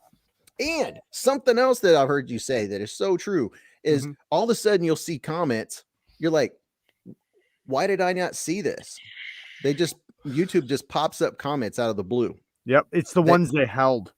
Yeah. Why did they hold them is the question. Right. They'll be literally the dumbest random questions or answers. Or it'll be like, I really love your channel. I love this knife. It's a great day out. And you're like, what? What happened? 4 months ago? You know, This guy's going to think I'm an idiot. Oh, thanks, man. I appreciate it. 4 months later. I feel so bad when I see those. I literally, because I remember before when they used to do that to me, I would go through and get them all. I'd get them all the way because I'd feel so bad. Now I just got hit with some. There's no way. There's no way I can. It's like 6 months worth of comments. It's not possible. It's just not. So I know now when I'm to the end of my comments, my now comments, Yeah, I'll go to a comment that's from a month ago and I won't answer. I'm refusing to answer it because once I answer that one, there's a long list behind it. So I'm just leaving that one alone. I figure he's not even going to remember, right? It was a month ago. So, and I know the person, so he comments all the time. So he's like, it's okay. Well, But here's something. Another thing that I don't understand is, I will comment to someone's comment, and then like the next day, I'll go through to make sure I didn't miss any, and that comment where I know I commented won't be there. I don't understand that. He deleted it. Oh, they can delete it, Mhm. so other people can delete my comments. No, delete their own comment. No, I'm saying that I will answer someone, Right. and the next Under day their my answer's comment. Under gone. their comment, though. Yeah, under their comment Right. will still be there, but it looks like I never Oh, said but anything. yours is the only one gone. Oh, yeah, Yes. that's weird. That's weird. That's I happened never- to me many times. I don't know if I'm not hitting, because sometimes I'll answer on my laptop, sometimes I'll answer on my phone, sometimes I'll answer on Studio. So Mhm. I don't know if it's not uploading on one and it's up. I haven't figured it out yet. Yeah, maybe your connection wasn't on or something and it didn't make it through. Because I've had that happen where the comment, because I'll answer a bunch of comments on the run and I won't know that my internet, for whatever reason, didn't go through and the comments won't make it through. But it's been really annoying me because they're like, oh yes, and I like have so much to say, and I'll say all this stuff, and then the next day I'm like, what the, and I have to write all that again because I'm I like have the answer to what you asked or whatever, and it's gone. Yeah. And I have to write out another paragraph. I love it when people ask me for a link. I'm like, I'm on it. I'm on it. I'm top of it. Well, on this my knife that blew up, the where'd it go? That Ganzo. Dude, this one here, Yeah. it has like 5,500. That's like Dude, my highest that's ever. awesome. That's amazing. My highest ever. And you made money off of me on that one. Yeah, and you used my link. Mm-hmm. But I had a guy in the comments said, man, it's too bad they're sold out. And I was like, what? I went over to Amazon. Ooh, I got the last one. No, I went over to Amazon. I was like, no, they're not. Here's a link. I get that all the time. I literally will have people in my, because they're not checking, they're not going in the description. They're going and looking for it themselves and not finding it. Yep. Yeah. That's why. Well, I had somebody even tell me, like, they're like, your links are all unavailable. Then I'll go down there and it's like, no, they're available. There's 6 left. Like, it'll tell me how many's left. Yeah. Like, it's like, they're there, bro. They're there. And I'll even take the time to grab it and give it to them personally. Like, yeah, here, that's what I've been doing.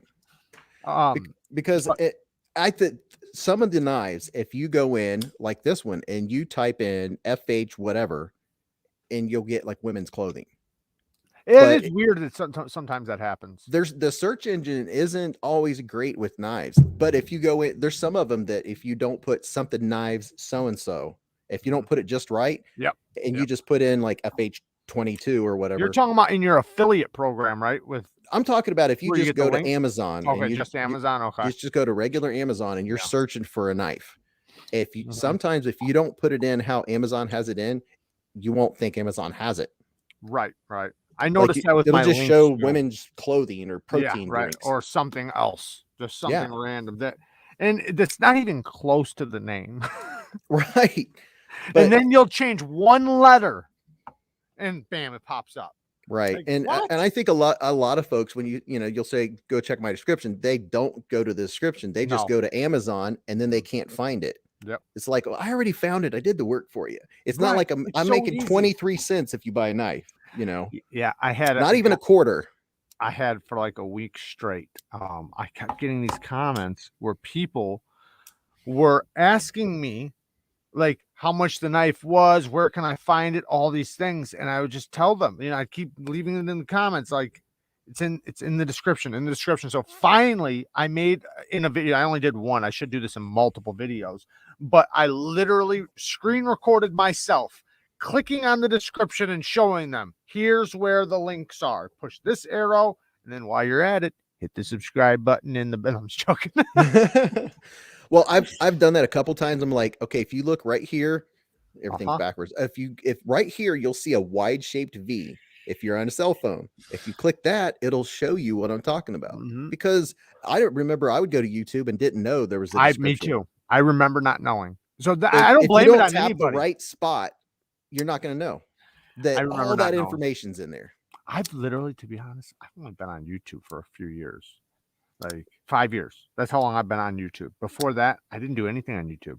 I might have watched some videos here and there every once in a while, but I was just, I didn't go on YouTube for any reason. There was no reason, unless if I needed to watch, like, how do I change the brakes on or whatever. That's Like, the that only was time the I would go to only YouTube. reason.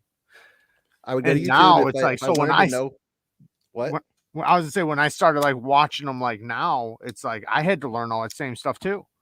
How do you get to the description? How do you know where your descriptions are? All that shit.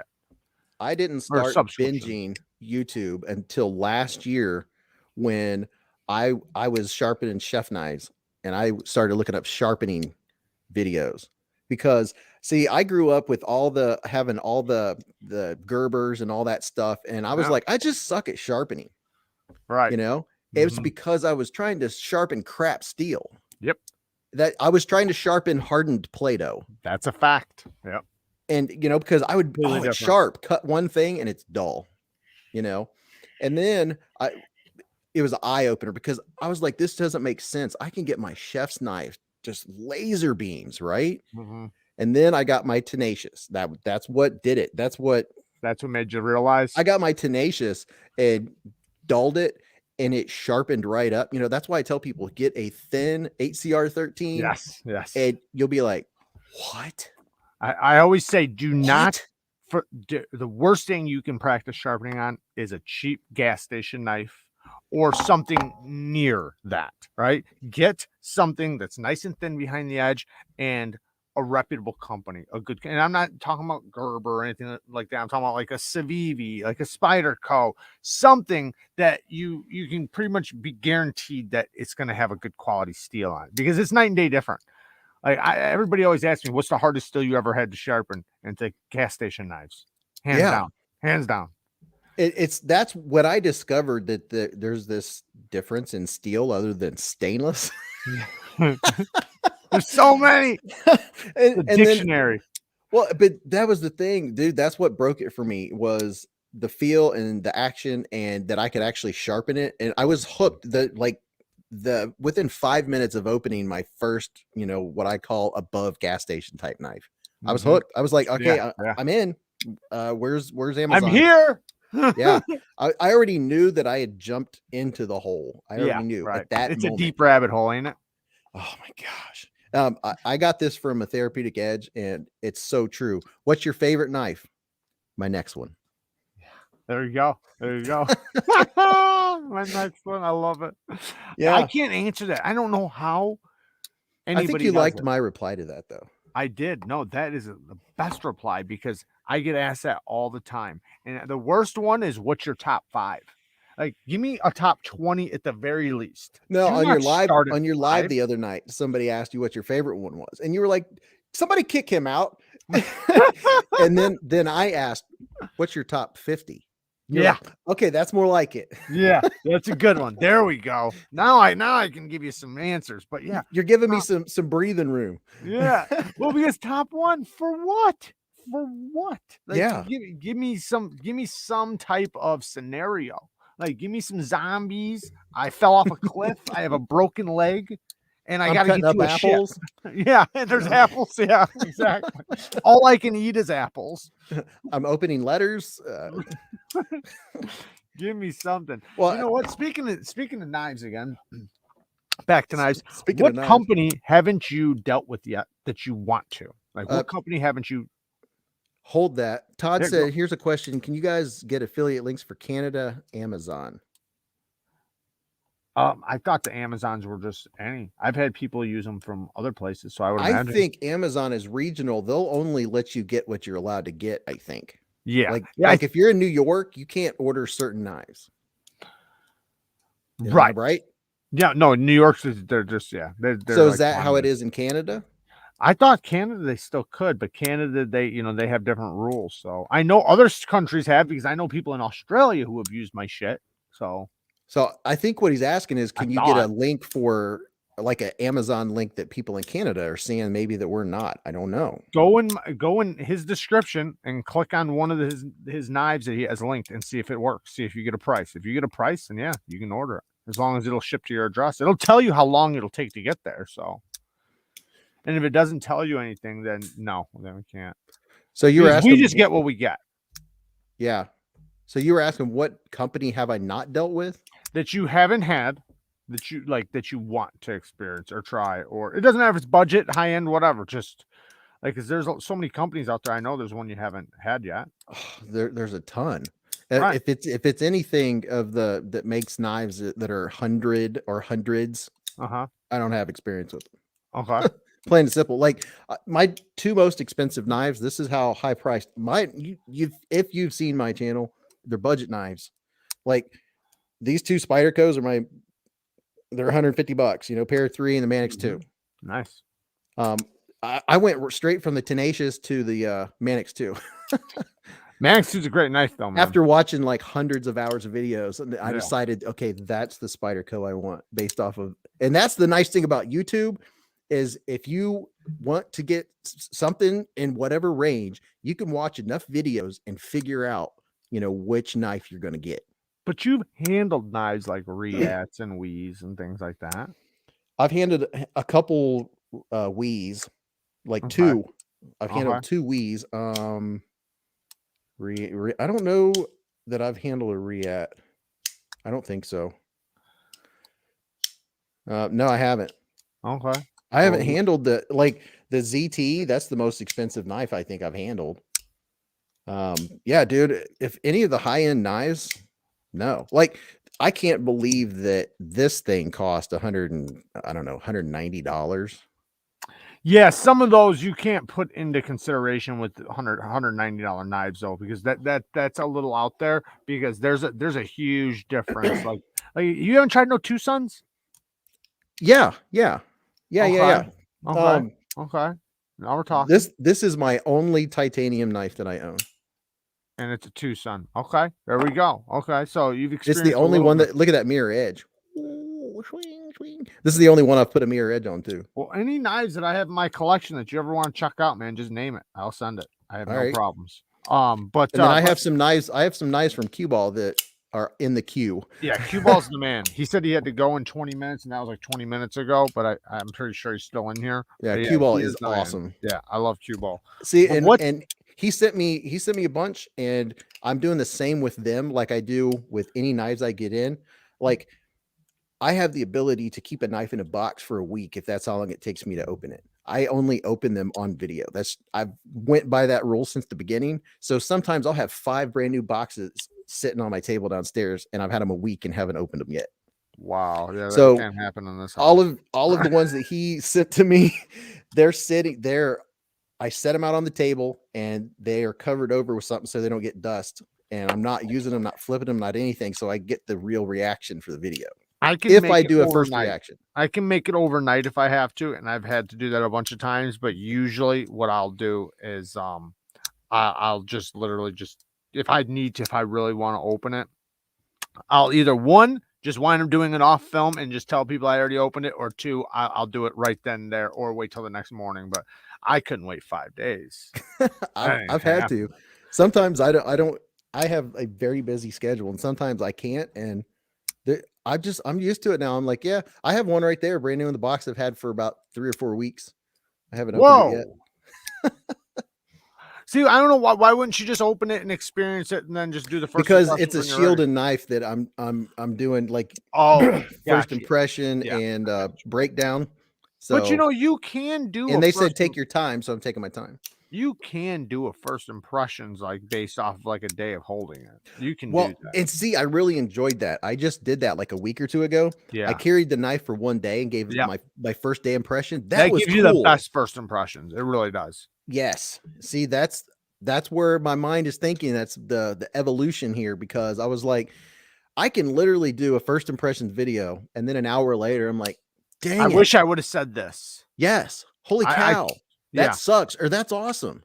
You know why else I think it's really good? So first of all, when I say first impressions, I honestly it's kind of a broad spectrum because it's my first video, it's my first experience with it. Sometimes it's directly out of the box, and usually I say that's an unboxing first impressions. But to me, a first impressions is your first impressions opening the knife. What is your experience? That's what you're filming.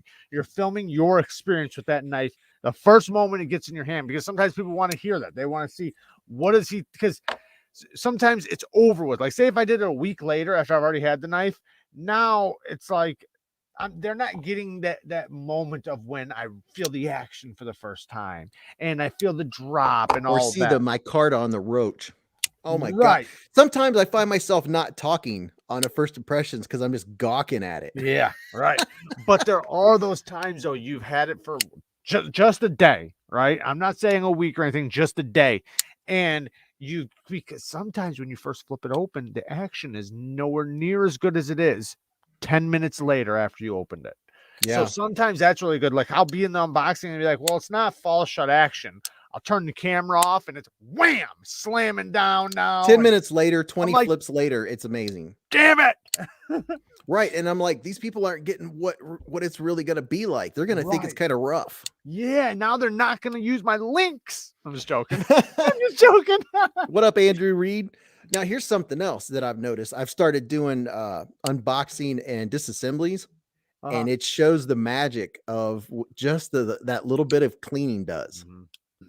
Like, it'll drop so and just cleaning off that little bit of gunk from the factory, and then all of a sudden it's just whing. I had to do that in an unboxing today.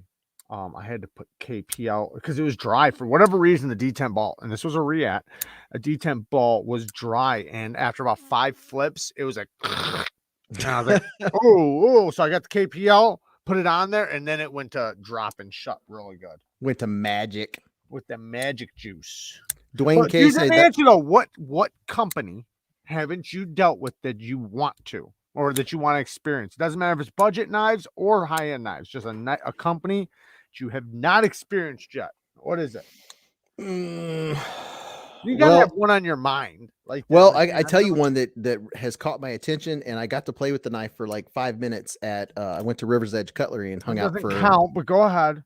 Okay, never mind. No, go ahead. I'm just joking. Go ahead. What is it? The Vero looks pretty cool. Okay. I don't know why. It's just appealing. Maybe because it's so different and I like that square edge. Yeah. It is appealing. Yeah, for sure. It's appealing. I don't know that. I think that's just, it's kind of a neat factor. But the Riots really catch my attention. I'm trying to think of, and that's another thing is I don't pay a lot of attention to, for instance, a lot of the stuff on Lefty's channel, that it's not knives that I can buy. I know what you mean. So I don't like, people are like, what's your grail? I'm like, well, for me, 150 is like my max. And I only own maybe 3 knives that cost that much. So I don't, like Riot, I know Riot, Vero, I know Vero. I'm starting to learn some of those just because I see them so much. And everyone's crazy about that. Now there is one coming out, the EMP version 2. It has a longer blade. Yeah. That's one I'm really interested in too. That one looks cool. For sure. Yeah, I don't know what name some. I'll tell you, because I can't think of them off the top of my head. All right. Well, did you ever get to try the Demcos? Yeah. The 20. I went to Blade Show. What do you think I did? Yeah, you went to Blade Show. You got to try everything. First thing I did when I went to Blade Show, I went straight to the booth. Did you get to try the real one? No, just the fake one.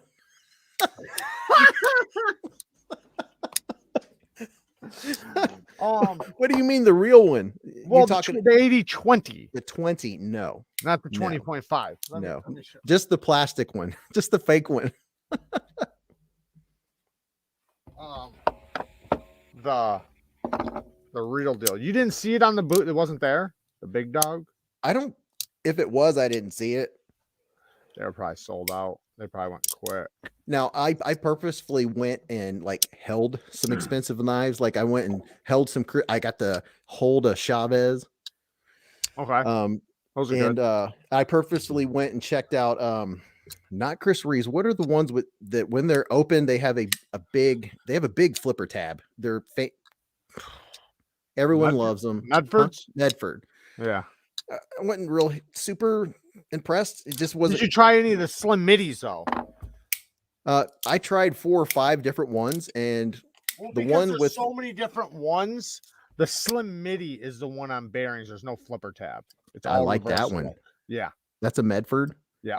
Okay, Midi. that's my speed right there. I can send it to you. Awesome knife, man. Dude, that's my speed. This is the one that Lefty EDC fell in love with. Now, I like a lot of the blade shapes that he likes. I like those Warney sheep's footy hybrids. Yeah, me too. Me too. I really, really like those styles. What is this? The Esprit. This was a pretty good one from Wii. I don't know if you tried that one. No, I haven't tried that one. It's a good knife. Really good. I've only had two from Wii, and this is one of them. And I'm not real big on this blade shape. I don't have much use for it. I'm not either. I like spear points, but I like spear points like this, where if you look, it's like. So when does it go from spear point to drop point? So spear point technically means that the belly, the edge matches the spine. Same shape. See how they just go. Yeah. That's the spear. So like even something like this technically could be called, this is the Elementum. They call this a drop point, but in reality, a lot of companies would call this a spear point because the belly and the spine match. And see, that's one where I get confused. Like one of my videos recently, I called it a drop point. They're like, I think that's a spear point. I'm like, they look the same. I don't know.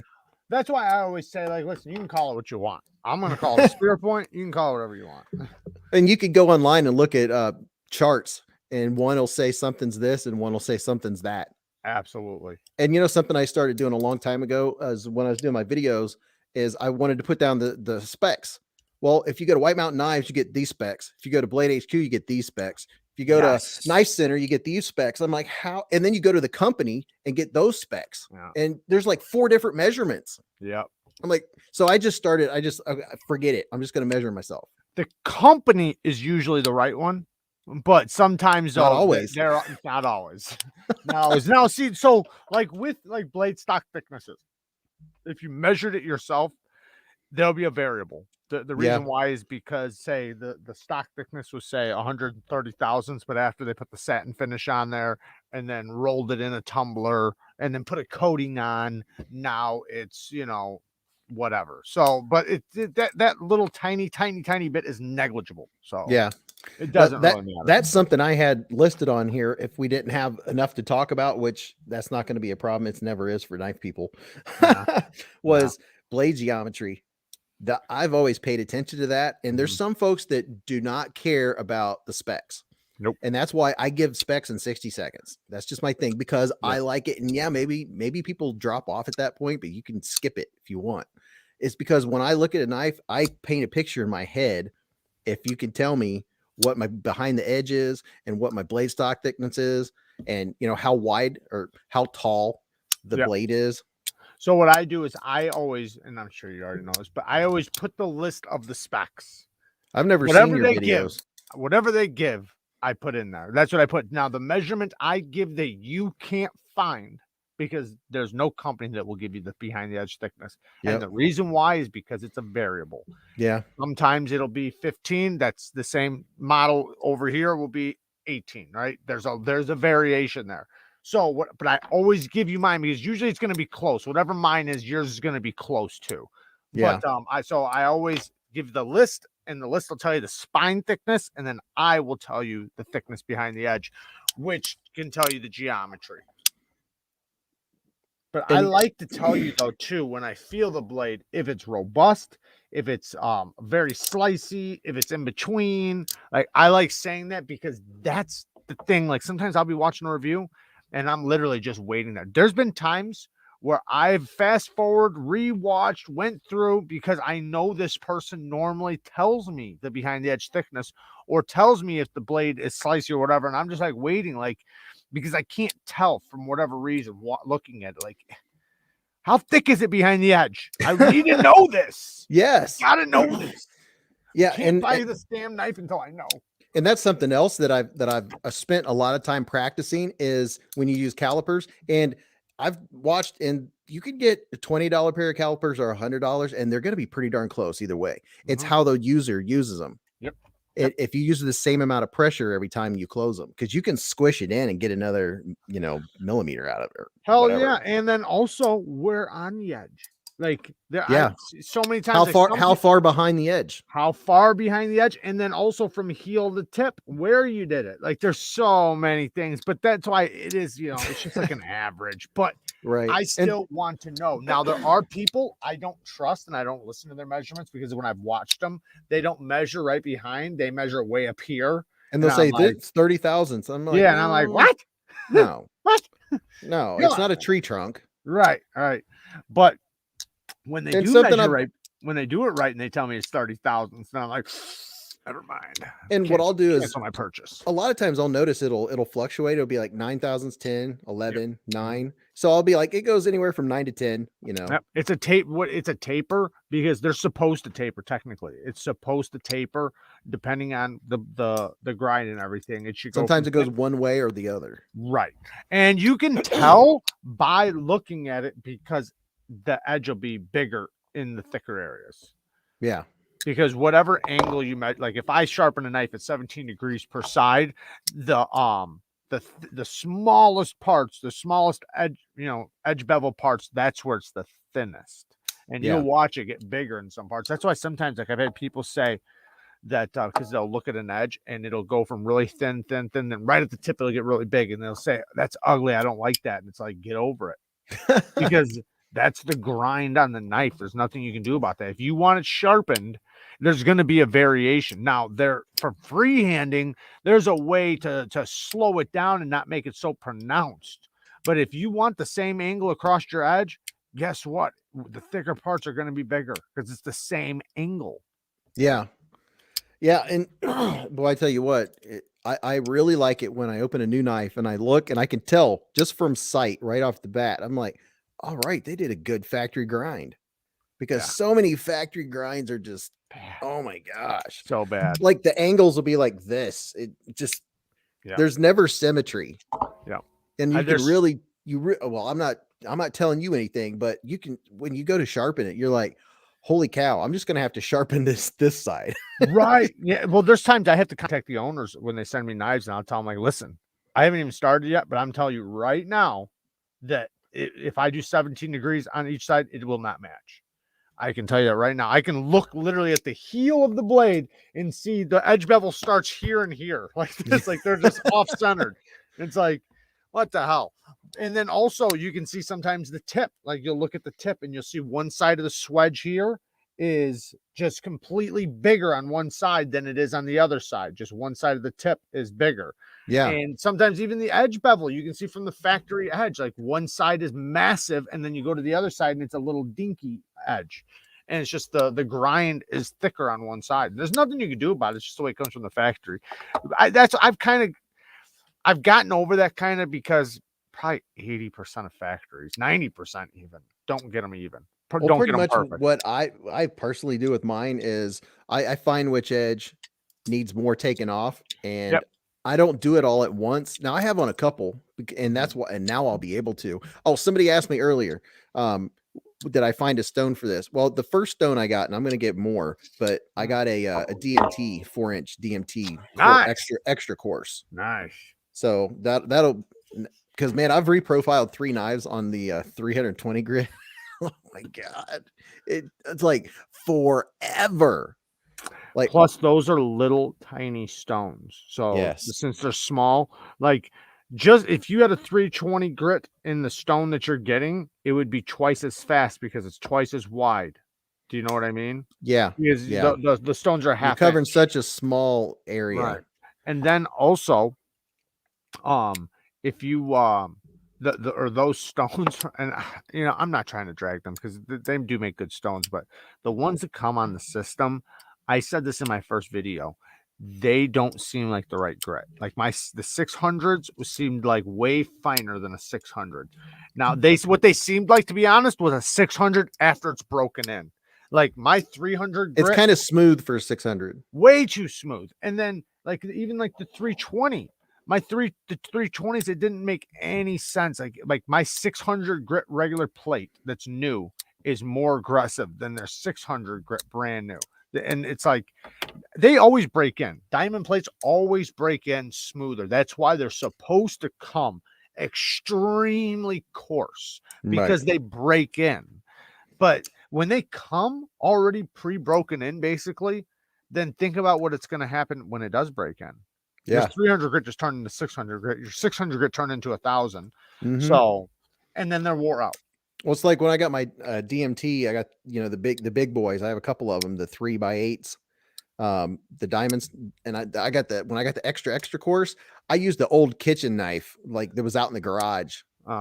And sharpen that first just to get those, you know, to break it. I didn't want to put a nice knife to a brand new extra coarse DMT stone. Test it out. Some people, which I don't do this to be honest, but some people take their brand new diamond plates and and sometimes they use an aluminum oxide stone or some sort of stone that's not diamond and not ceramic, and they rub it down and they basically just knock down any high diamond areas, because they're supposed to come extremely coarse, because like I said, they're supposed to break in. They do that on purpose. Yeah, but and it even said in the don't do that. package, it even said something to the effect that it has It'll a break-in period, or To me though, I want it. Give it to me as coarse as possible. I don't see. give a shit. I've learned that this year. Is like, especially reprofiling. And I'm like you. I like slicey. That, you know, I'm not out batoning wood.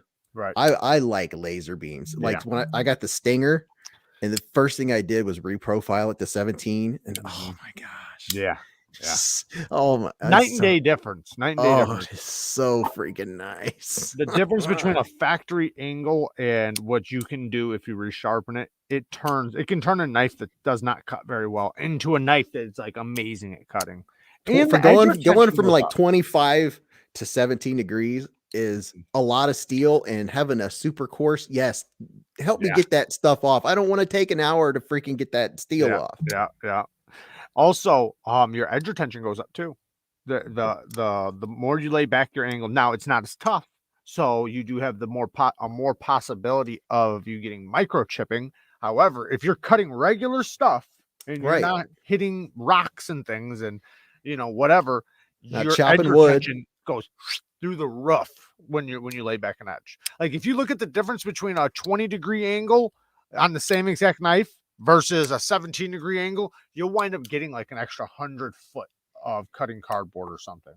Oh, for sure. That, I mean, and that was something else. The first time I laid back an edge is because I swear, it must have been like, it felt like I was at an edge like this. And I'm like, okay, I'm going to lay that back to 17.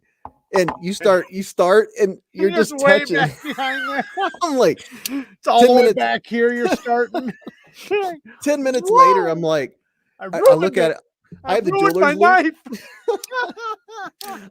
I'll get my jeweler's loop and look, and I'm like, I'm a football field away from the edge. This is going to take all day. It's like, you know, like the rest of the edge, the factory edge hasn't even been touched, and I'm just starting up here at the top of the bevel. Isn't it funny that the closer you get to the actual very tip of the apex, it's like the longer it takes? It's like waiting for a toast to come out of the toaster. You're like, I'll look at it with the loop, and I'm like, oh, I'm almost there. I'm like, 3 more swipes. And then I look again, and it hasn't moved.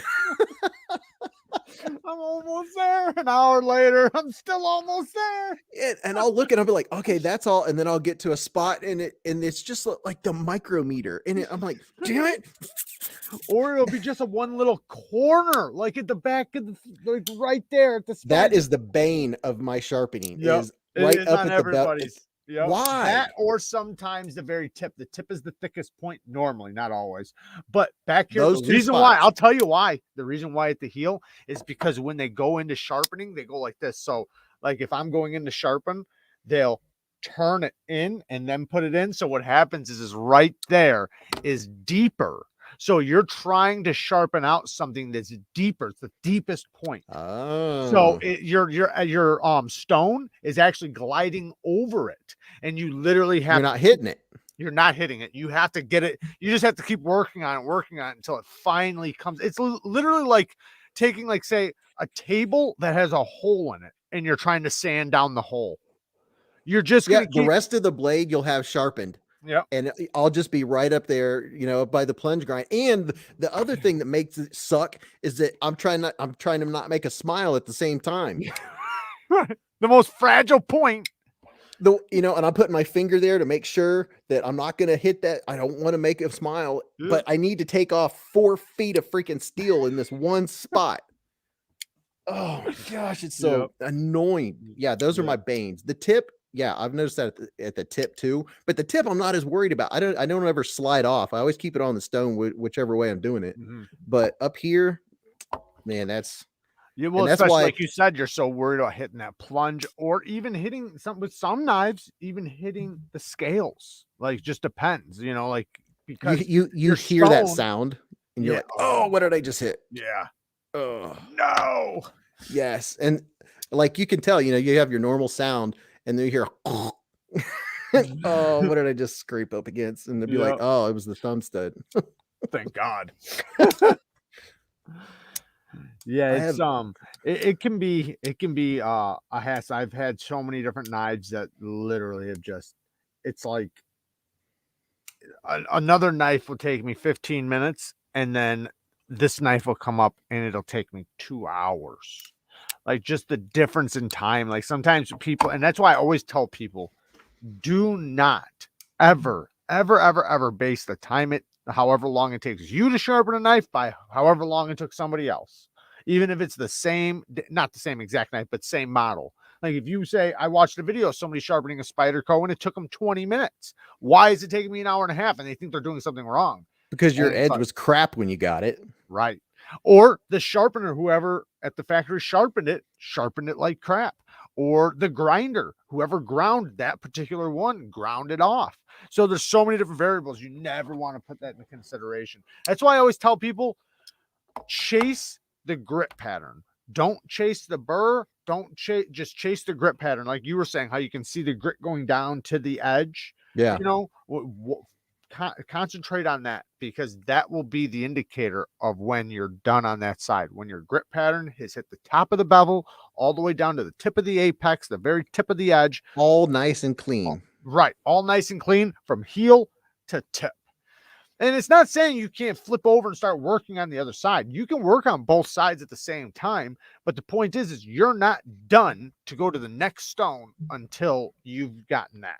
And that's something that I've learned to I really enjoy is watching the grip pattern. Yeah. Is because you can go through it, and then you'll look and you'll see it'll all be nice and fresh, but there's a spot that's not.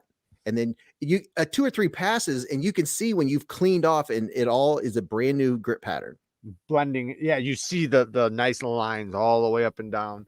And you can see how flat it is. It's almost like wiping it clean once, a couple more passes, and then you're like, yes, stop. Yes. That's right. It. You don't want to go any farther. It's like the next time you might have to redo it 2 or 3 more times. Yeah. I've definitely been in those situations where it's like, it almost felt like I went backwards. And it's like, damn it. So like sometimes when it's like, this is perfect. It's like, I just stop, like, get away from it. Don't touch it. Just leave it. It's so good right now. One that I just finally reprofiled is my Para 3. 17 what steel degrees. Is that one? What steel is that one? What steel is that one? This is the S30V. Okay. I like S30V. Me too. I like sharpen it, and it's so pretty. I have a 600 grit on it, and it's so pretty. I can see the grit. Yep. And oh my gosh, it is so freaking sharp.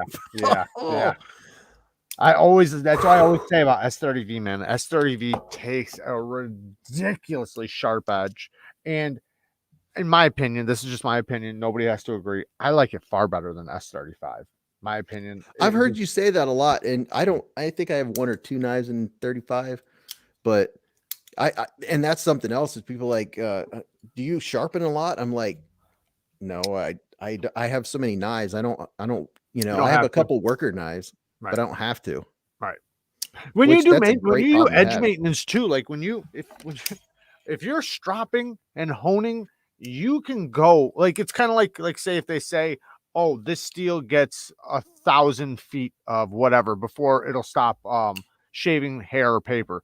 Well, when you strop every 100 feet or so or whatever, what you would normally do in feet of cardboard, then it's gonna last like 5,000 feet. So you wind up getting like so much more edge retention out of it. As long as Yeah. you maintain that edge, give it a nice stropping every, week or so, or even if you use it all day, come home. Like that's what I'll do. When I use my knives at work, when I come home, I give it a good stropping. If it has a couple nicks in it, I'll hit the stone once or twice per side, or I'll just hit the strop. I'll keep an edge going as long as possible. Well, see, that's something else is I'll use the extra fine. Like if it has just tiny little micro spots on it, and Yep. it only takes 2, 3, 4 passes it. on each side and it's Yep. cleaned back up. Yep. Exactly. And that's what I think is something that people are not doing enough. And that's why I've tried to say that and make that a thing for people to understand that with honing, you're not like trying to remove any steel. You're basically just straightening up your edge. That's it. Like, cause your edge will go from like, say this to like this. So all you're doing is taking your stone and pushing this back. That's basically what you're doing. Or maybe there'll be a little chip, right? And that little chip will be like this. And you're straightening that back up. That's all you're doing. And then going to the strop. And what the strop is going to do now is the strop is going to take the abrasive and it's going to go across your edge. It's going to put little microscopic teeth across your edge. And that's your bite. So you get your edge straightened out into an apex and then you add bite to it. Now that edge will last, however long until it starts getting dull again. If it starts getting slick, strop it. If you feel chips or rolls, hone it. And that's something else I got into. I don't know.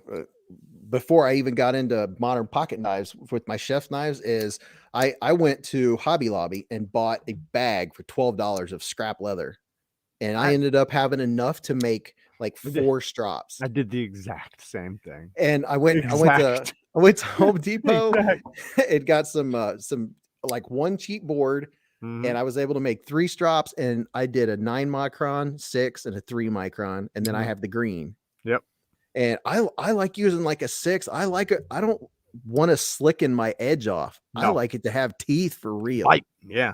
Well, because that's where you wind up getting the edges that slip off of things. Like say a strap, right? A plastic strap, dense you strap. want it to grab it. You want your edge to literally hook into it like fish hooks.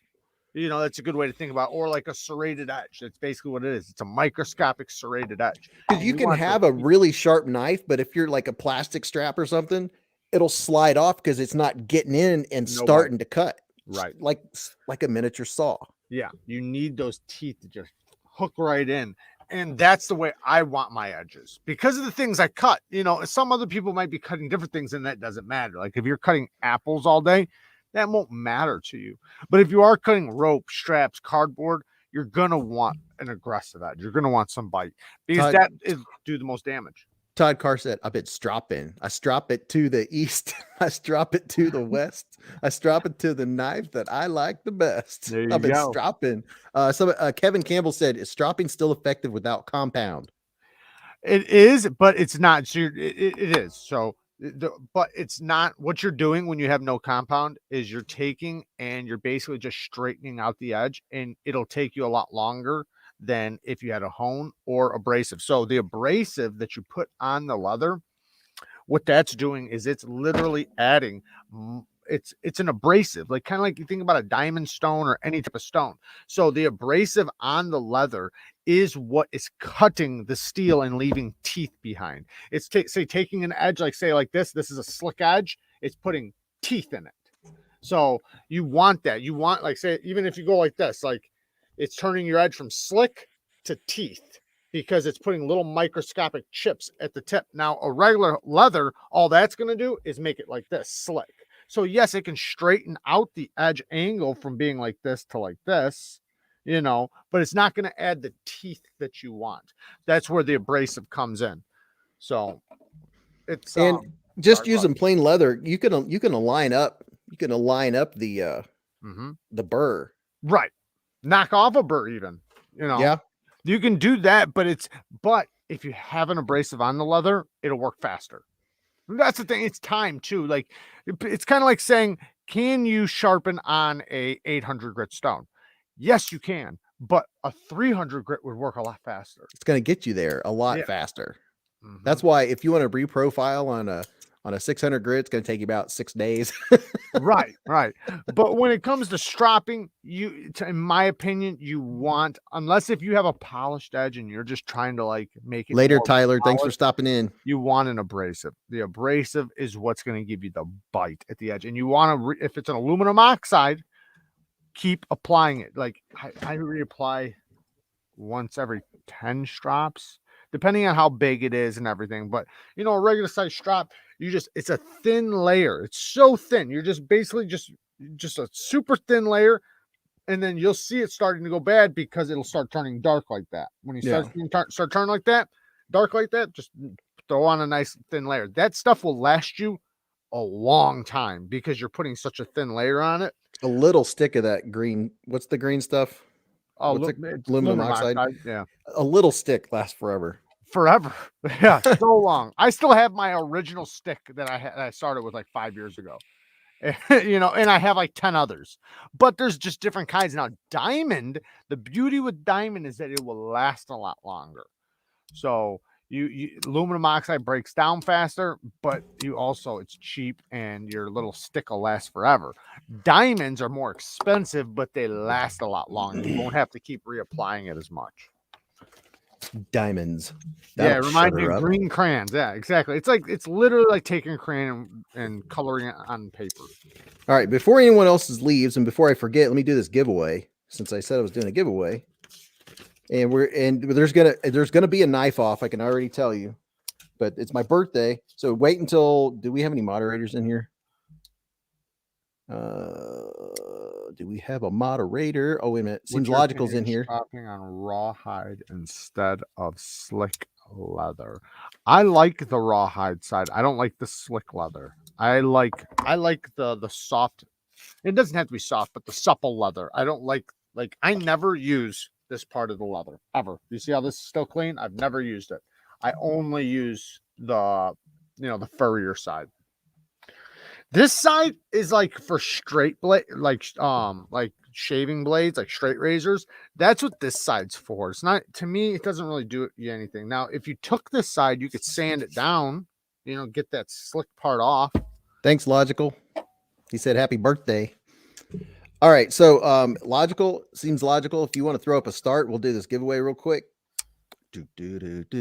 Richard Campbell said, I'm going to Hobby Lobby. Yeah, it's like $12 for a big bag, and if you're going to get a bunch of crap pieces, but FYI though, if you go in my links in my description, I put all different kinds of different prices from anywhere from $20 to $12 pieces of leather with compounds. And if you don't find one you want, just let me know how much money you got. I can get you a link for some leather and some compounds. All right, let's see. It's my birthday today. Daryl, it said it's Daryl's birthday. Happy birthday. Mine's Tuesday, but I'm not doing a live Tuesday. And if you're really hurting for some compounds, just hit me up on Instagram. I'll just send you some shit. I probably got like 20 extra sticks. Thanks, Matt. All right, guys. It seems logical. If you'll throw up a start. I don't, okay, Mason. I don't heat it up. I do with the paste, never the stuff that comes in a block, only the stuff that comes in a tube. That's when I heat it up. So if it comes in like a crayon, then no. But if it comes in a bottle where I have to squirt it out, then yes. Okay, here's what you got to guess. And there's going to be a knife off because there's going to be multiple people probably guess this. What year was I born? What year was Beez born? That is the question. One guess only. And you have to nail it because someone's going to nail it. And then I have an easy knife off. Mrs. I was going to mess with you just now and ask you how old you were, but I'll leave it alone. I'm a little sharper than that, Broham. I feel like this might hurt your feelings. No, you're not. Not me. The some of these 1943. Like, what? Let's see. There's all guesses all over the place. And I could be younger or older than I look. Somebody's got mine year already. Don't let the gray fool you. Somebody got my year already. Luckily, I'm shaved. Otherwise, you might see the gray. Yeah, when you gonna grow a beard? Can you grow a beard? Yeah. Not everybody can. Oh, I can. Mine's definitely gray though. Making you look old. Yeah, it does. Yeah, everyone's guessing. One guess only, guessing what year I was born. And there'll probably be a knife off. I haven't been paying too close attention. One guess only. You haven't been paying attention? Dude, I'm too broke to pay attention. You can use that. Yeah, I'm going. Too broke to pay attention.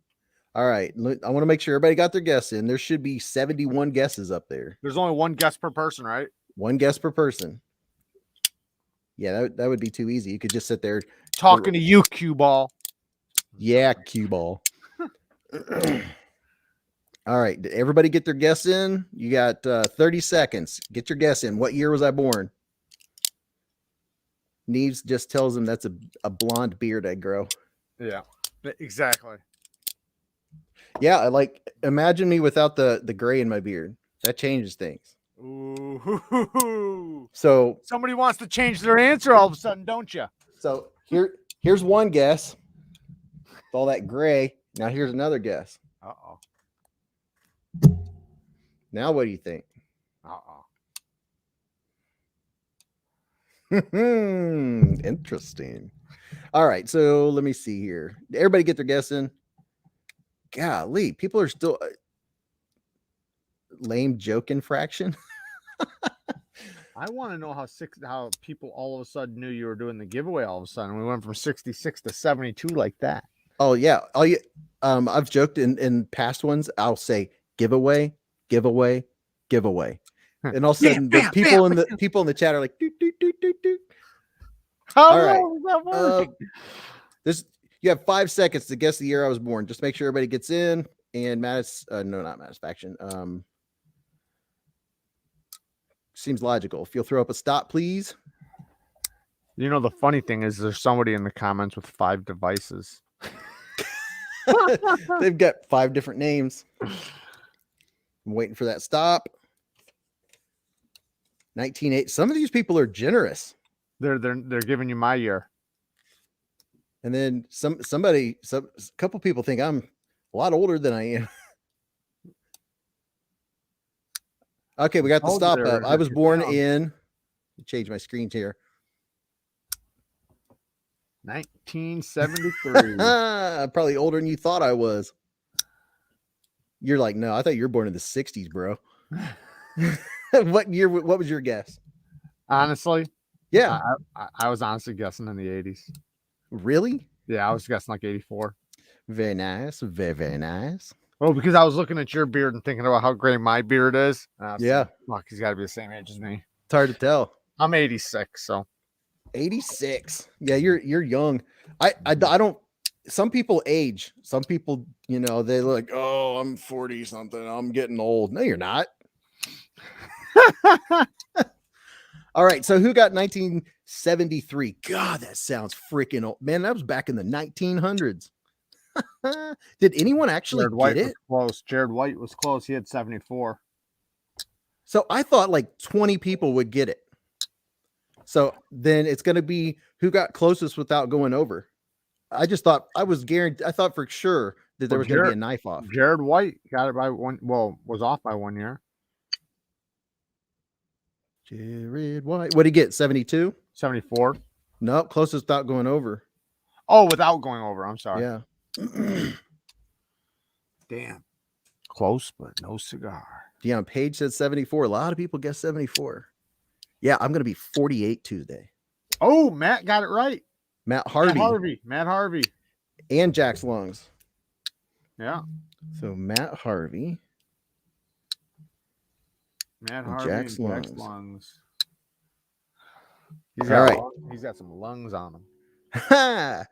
So is that the two? Is that the only two? Double check. Matt Harvey and Jack's lungs. Ready to do the quick knife off. Jack. Oh, you know what? I've done this before. I didn't even say what you're winning. Nothing. You know what you get? Nothing. This is what you're competing for. Got him. Got him. All right, so let me show you what you're gonna win first, and then we'll do this knife off. All right, this is what. So this was won by somebody else. What's up? Oh yeah, my sister. Thank you, Sarah, for not guessing because she knows. Oh, She she's could have the won one with the multiple devices. Yeah. Lefty, yes, we're still going. So this is a I forget which model it is. This is a Ganzo that was given away on Grateful Panics. It was, and Mateo won it, and Mateo gave it to me so I could give it away. It's been totally modified. Does anybody know which one this is? It's a Gonzo Firebird, like FH41. Yeah, I think so. I think it's so. a small number. It's a good one though. But dude, they stonewashed it. And look at the action. The action is stupid on this thing. Listen to the acoustics. It's a pretty sweet knife. I like it. I'm not going to have it anymore because one of you guys is going to win it. So there's that. You get that. And then I got you guys, since it's a birthday, I got you a cheap toy. I got you a fidget spinner in urban camo. Then on top of the fidget spinner, I got you a couple of those little cleaning swabs. Oh, and a bottle of KPL Heavy, which is very nice. Very, very nice. Very, very nice. Very nice. And then a bunch of stickers. And there's a Lefty EDC sticker. I'd give you a Neves sticker, but I only have 2, and I ain't giving them away. Those things are worth some money. Yeah, tell me about it. I was like, dude, here's $20 for some stickers. He sent me 2. I should give something away for you too. Oh, that'd be I got sweet. something for you. Let's see what we got over here. Oh, you know what? I know something. Let's give away something nice. Got so many of these fucking things. How about a Civivi Hadros? Dang. How about that? Civivi Hadros. How about that? Up the ante. Yeah. On top of the Perfect swag. condition too. And if you want to sharpen, I can sharpen it for you. It's To 17 degrees. Still on That's a what he factory prefers. edge. Nice deep hollow grind. The access to the lock bar kind of sucks, but that's kind of an easy fix if you have a Dremel. All right.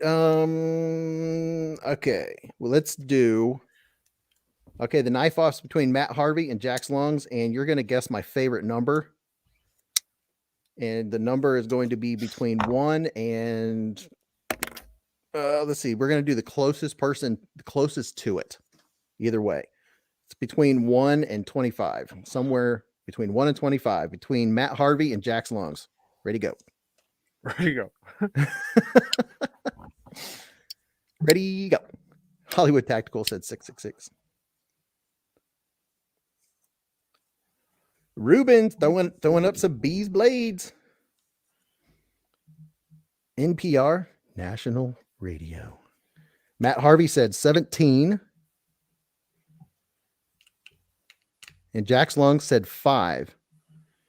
The answer is, this has been my favorite number forever. 10. Jax Longs is the winner.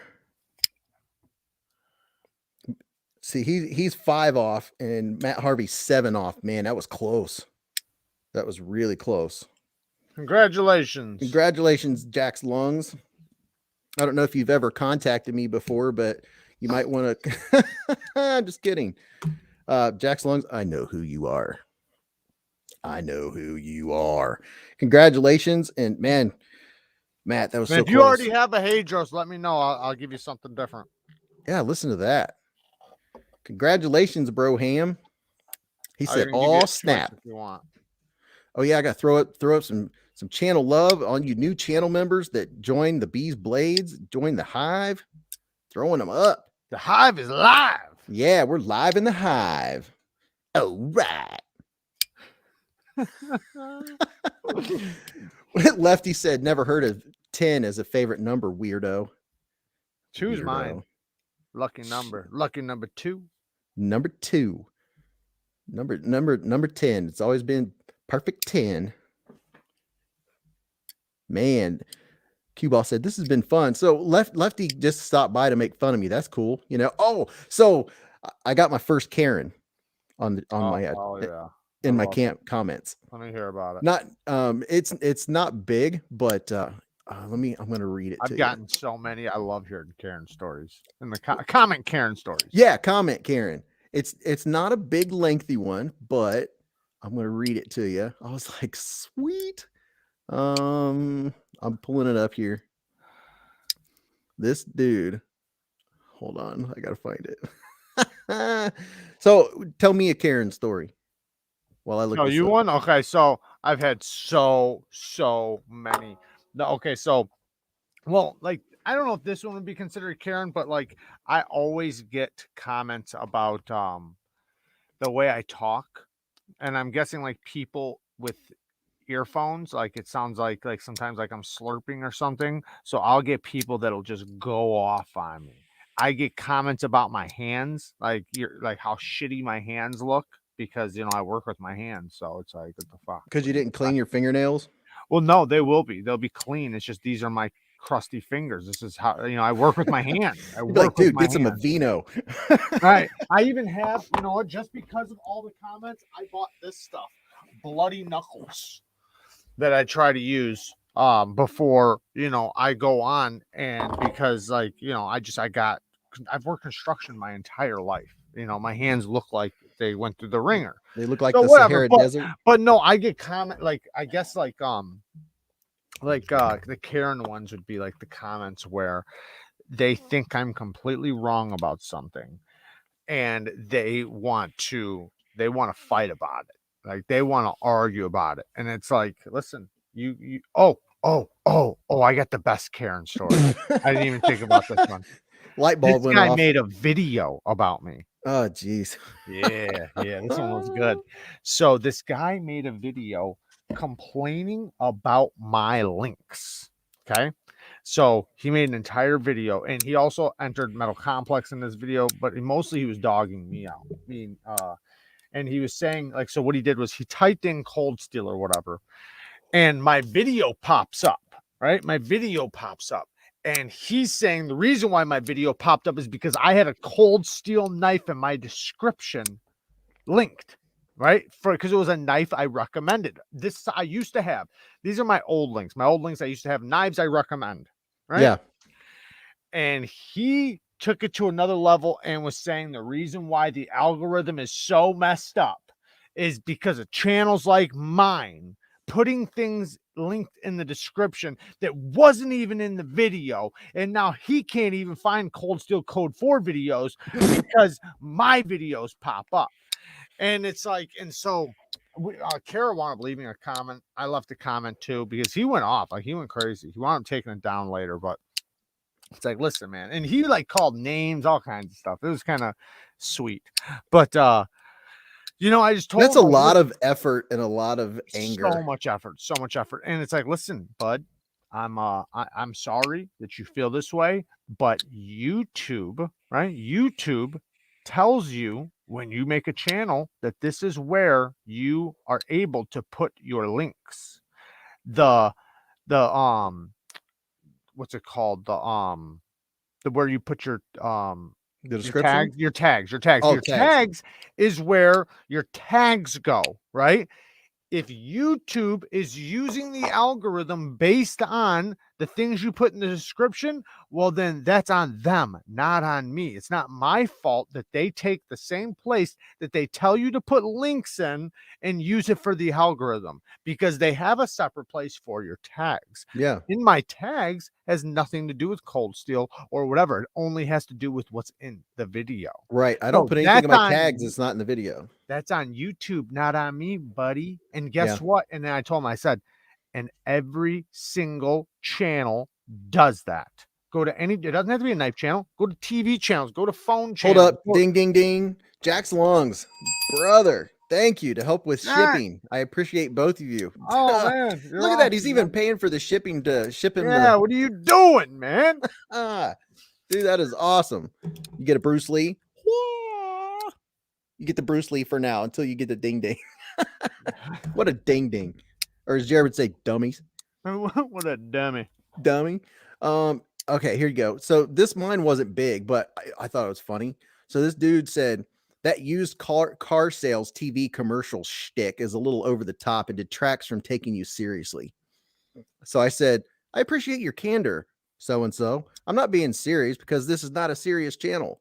I'm having a blast collecting knives and sharing them with the knife community. I enjoy sharing my excitement. Maybe you would enjoy my channel more if you just watch with the closed captions.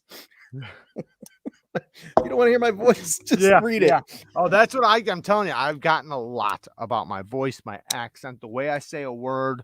And I don't mind like when people correct me if I say a name wrong, like because I've done that, you know, like I was calling the Esprit the Spirit, and people were like, it's not the Spirit, it's the Esprit. Oh, cool. Thanks for telling me. But there'll be times like where people literally will. You don't know knives because you don't know how to pronounce the Migaron. Right. Exactly. But people like will go in on like it's not drop point, it's drop point. You know, it's like what? like just telling me like I'm saying it completely wrong, or like how I say whatever. Yeah, I don't mind. I love if someone's like, actually, it's so and so. I'm like, oh, yeah, cool. Thank you. Thank you. Right. Thank you for helping me not look like an idiot next time. Right. But you know, for someone to take the time to be a Karen. Yep. And I can't take you seriously because of the shtick. I'm like, no, I'm just pretty much on 10 all the time. Yeah. I'm like, how angry are you at the world where you want to take your time out to point out how much something just makes you uncomfortable? I mean, just don't watch the channel. Yeah. Go watch Jared and look at his fingers. I get the ones like, who the hell would spend $100 on a knife? And I tell him, go watch my Rockstead video. This guy. But it's like, come on, man. Like, obviously, it's, you know, I can understand, like, if there was 10 followers or something, you know, and you were doing that. But, like, if you see there's hundreds of followers, obviously somebody pays $100 for a knife, right? Yeah. There's people watching. But yeah, I get a lot of them. I get the people that just totally hate me, and I know it. And I get the comments, and I can feel it. I can tell they hate me, and they leave a comment, but it always gets covered up because I get 1,000 amazing comments, and that's what always makes it better. And then the next best thing is sometimes I don't have to say anything because the comment section takes care of it.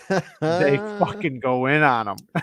And then it's like, sometimes I'll read a comment and it's like, ooh, I just crack my knuckles. Like, you don't know what you just got yourself into there, buddy. You just picture the Michael Jackson emoji where he's sitting there eating popcorn, watching the comments. Like, I'm just gonna sit back and watch as the guys that are my buds and know that life is not that serious. They'll take care of it. Yeah. I had another one recently, just, you know, going off about the whole clone thing, you know, and like what we talked about earlier, how, I think you'll always get that. Any Ganzo video, you will get that. Yeah. And I only got that one. And somebody said, well, which one are they trying to clone? And there was no answer because they weren't. It's because they have some other ones, but you know, right. It's like, man, it's not worth lighten up. Yeah. And that's the thing is, I don't let it bother me. I was like, this is funny, you know. What can I think witty to say to this person that's having? I agree with them. Somebody else a while back, you know, was really hateful about something on my video or something, and I said, you know, I'm sorry you're having a really bad day. I did the same thing. Before, where the guy just like, I could tell, like, either you really don't like me or something's going on. You have a bad day. And I just told him straight up, like, hey, man, it sounds like you're having a bad day. I'm sorry. I hope your day gets better. And then he came back and apologized to me, wound up emailing me, apologizing and saying that he was having a bad day and that he took it out on me. And because he did go in, like, he went in on me. He dug it. He dragged me. So it was like, hey man, you're obviously having a bad day. But yeah, he did come and apologize and everything, which we wound up becoming friends after, and he commented on a bunch of videos later and was always cool. That's pretty cool. Yeah. All right. Well, I think it's about time to wrap it up so we can go All watch right. the rest of this movie. Man, I really appreciate you being on here, Jared. Oh man, I appreciate you having me on, man. I had a great time. Yeah, I was glad I could teach you some things about sharpening. Next time we need to get you on my channel. Oh, all right. We can do that. Yeah. I'm that'd be game awesome. for it. Yeah. You know, I can talk all day long with the best of them. If it gets something technical or something fancy knives like you asking me about those other ones, I'm like, what are ones I've heard of? We'll put you to the test on that. So all right. I'm all about it. I'll make myself look goofy. I'll be like, I don't know. That's an easy answer. You tell me. Doesn't matter. We'll have a good time. And you know, we definitely need to do that though. But yeah, we'll have a good time and we'll have a good story time and everything. Oh, and but before I get off the channel here, I want everybody to hear this Rice Krispie action of my Daleka. Oh shit! Ooh, yeah. Dude, that is smooth. Yeah, some action there, pal. And it has egg teeth. Look at that the beautiful pieces of steel hanging off the edge of the blade there. Yeah, that's the real super steel there. Well, I appreciate everybody. Everybody's saying goodbye. Later, JN and Cue Ball, all you guys that stuck around. We've been on here for 3 hours and 39 minutes. Doing the damn deal. Yes. And everybody that joined, I really appreciate it. And then all the super chats. I can pay for some of that shipping, all those things I shipped out today. Oh, and make sure you, for the winner, email me. Or hit me up on Instagram, whatever, on my channel, however. Just get Jack's Lungs. Jack's Lungs. If Jack's Lungs is still in here. He's in here. If he's still in here, yeah, just hit me up on email, Instagram, however, we'll get the knife to you. And like I said, and if you already got it, or if you just want to pick a different one, I'll give you an option. And thank you, Jared, for that knife donation. Oh man. And thank you, Mateo. My pleasure. For this knife donation. And thank you, Mateo, for any future jerky that you might send my way. But I appreciate you guys. Thanks everyone for being here. Remember, live life in the present. Keep a Band-Aid handy. And don't cut yourself.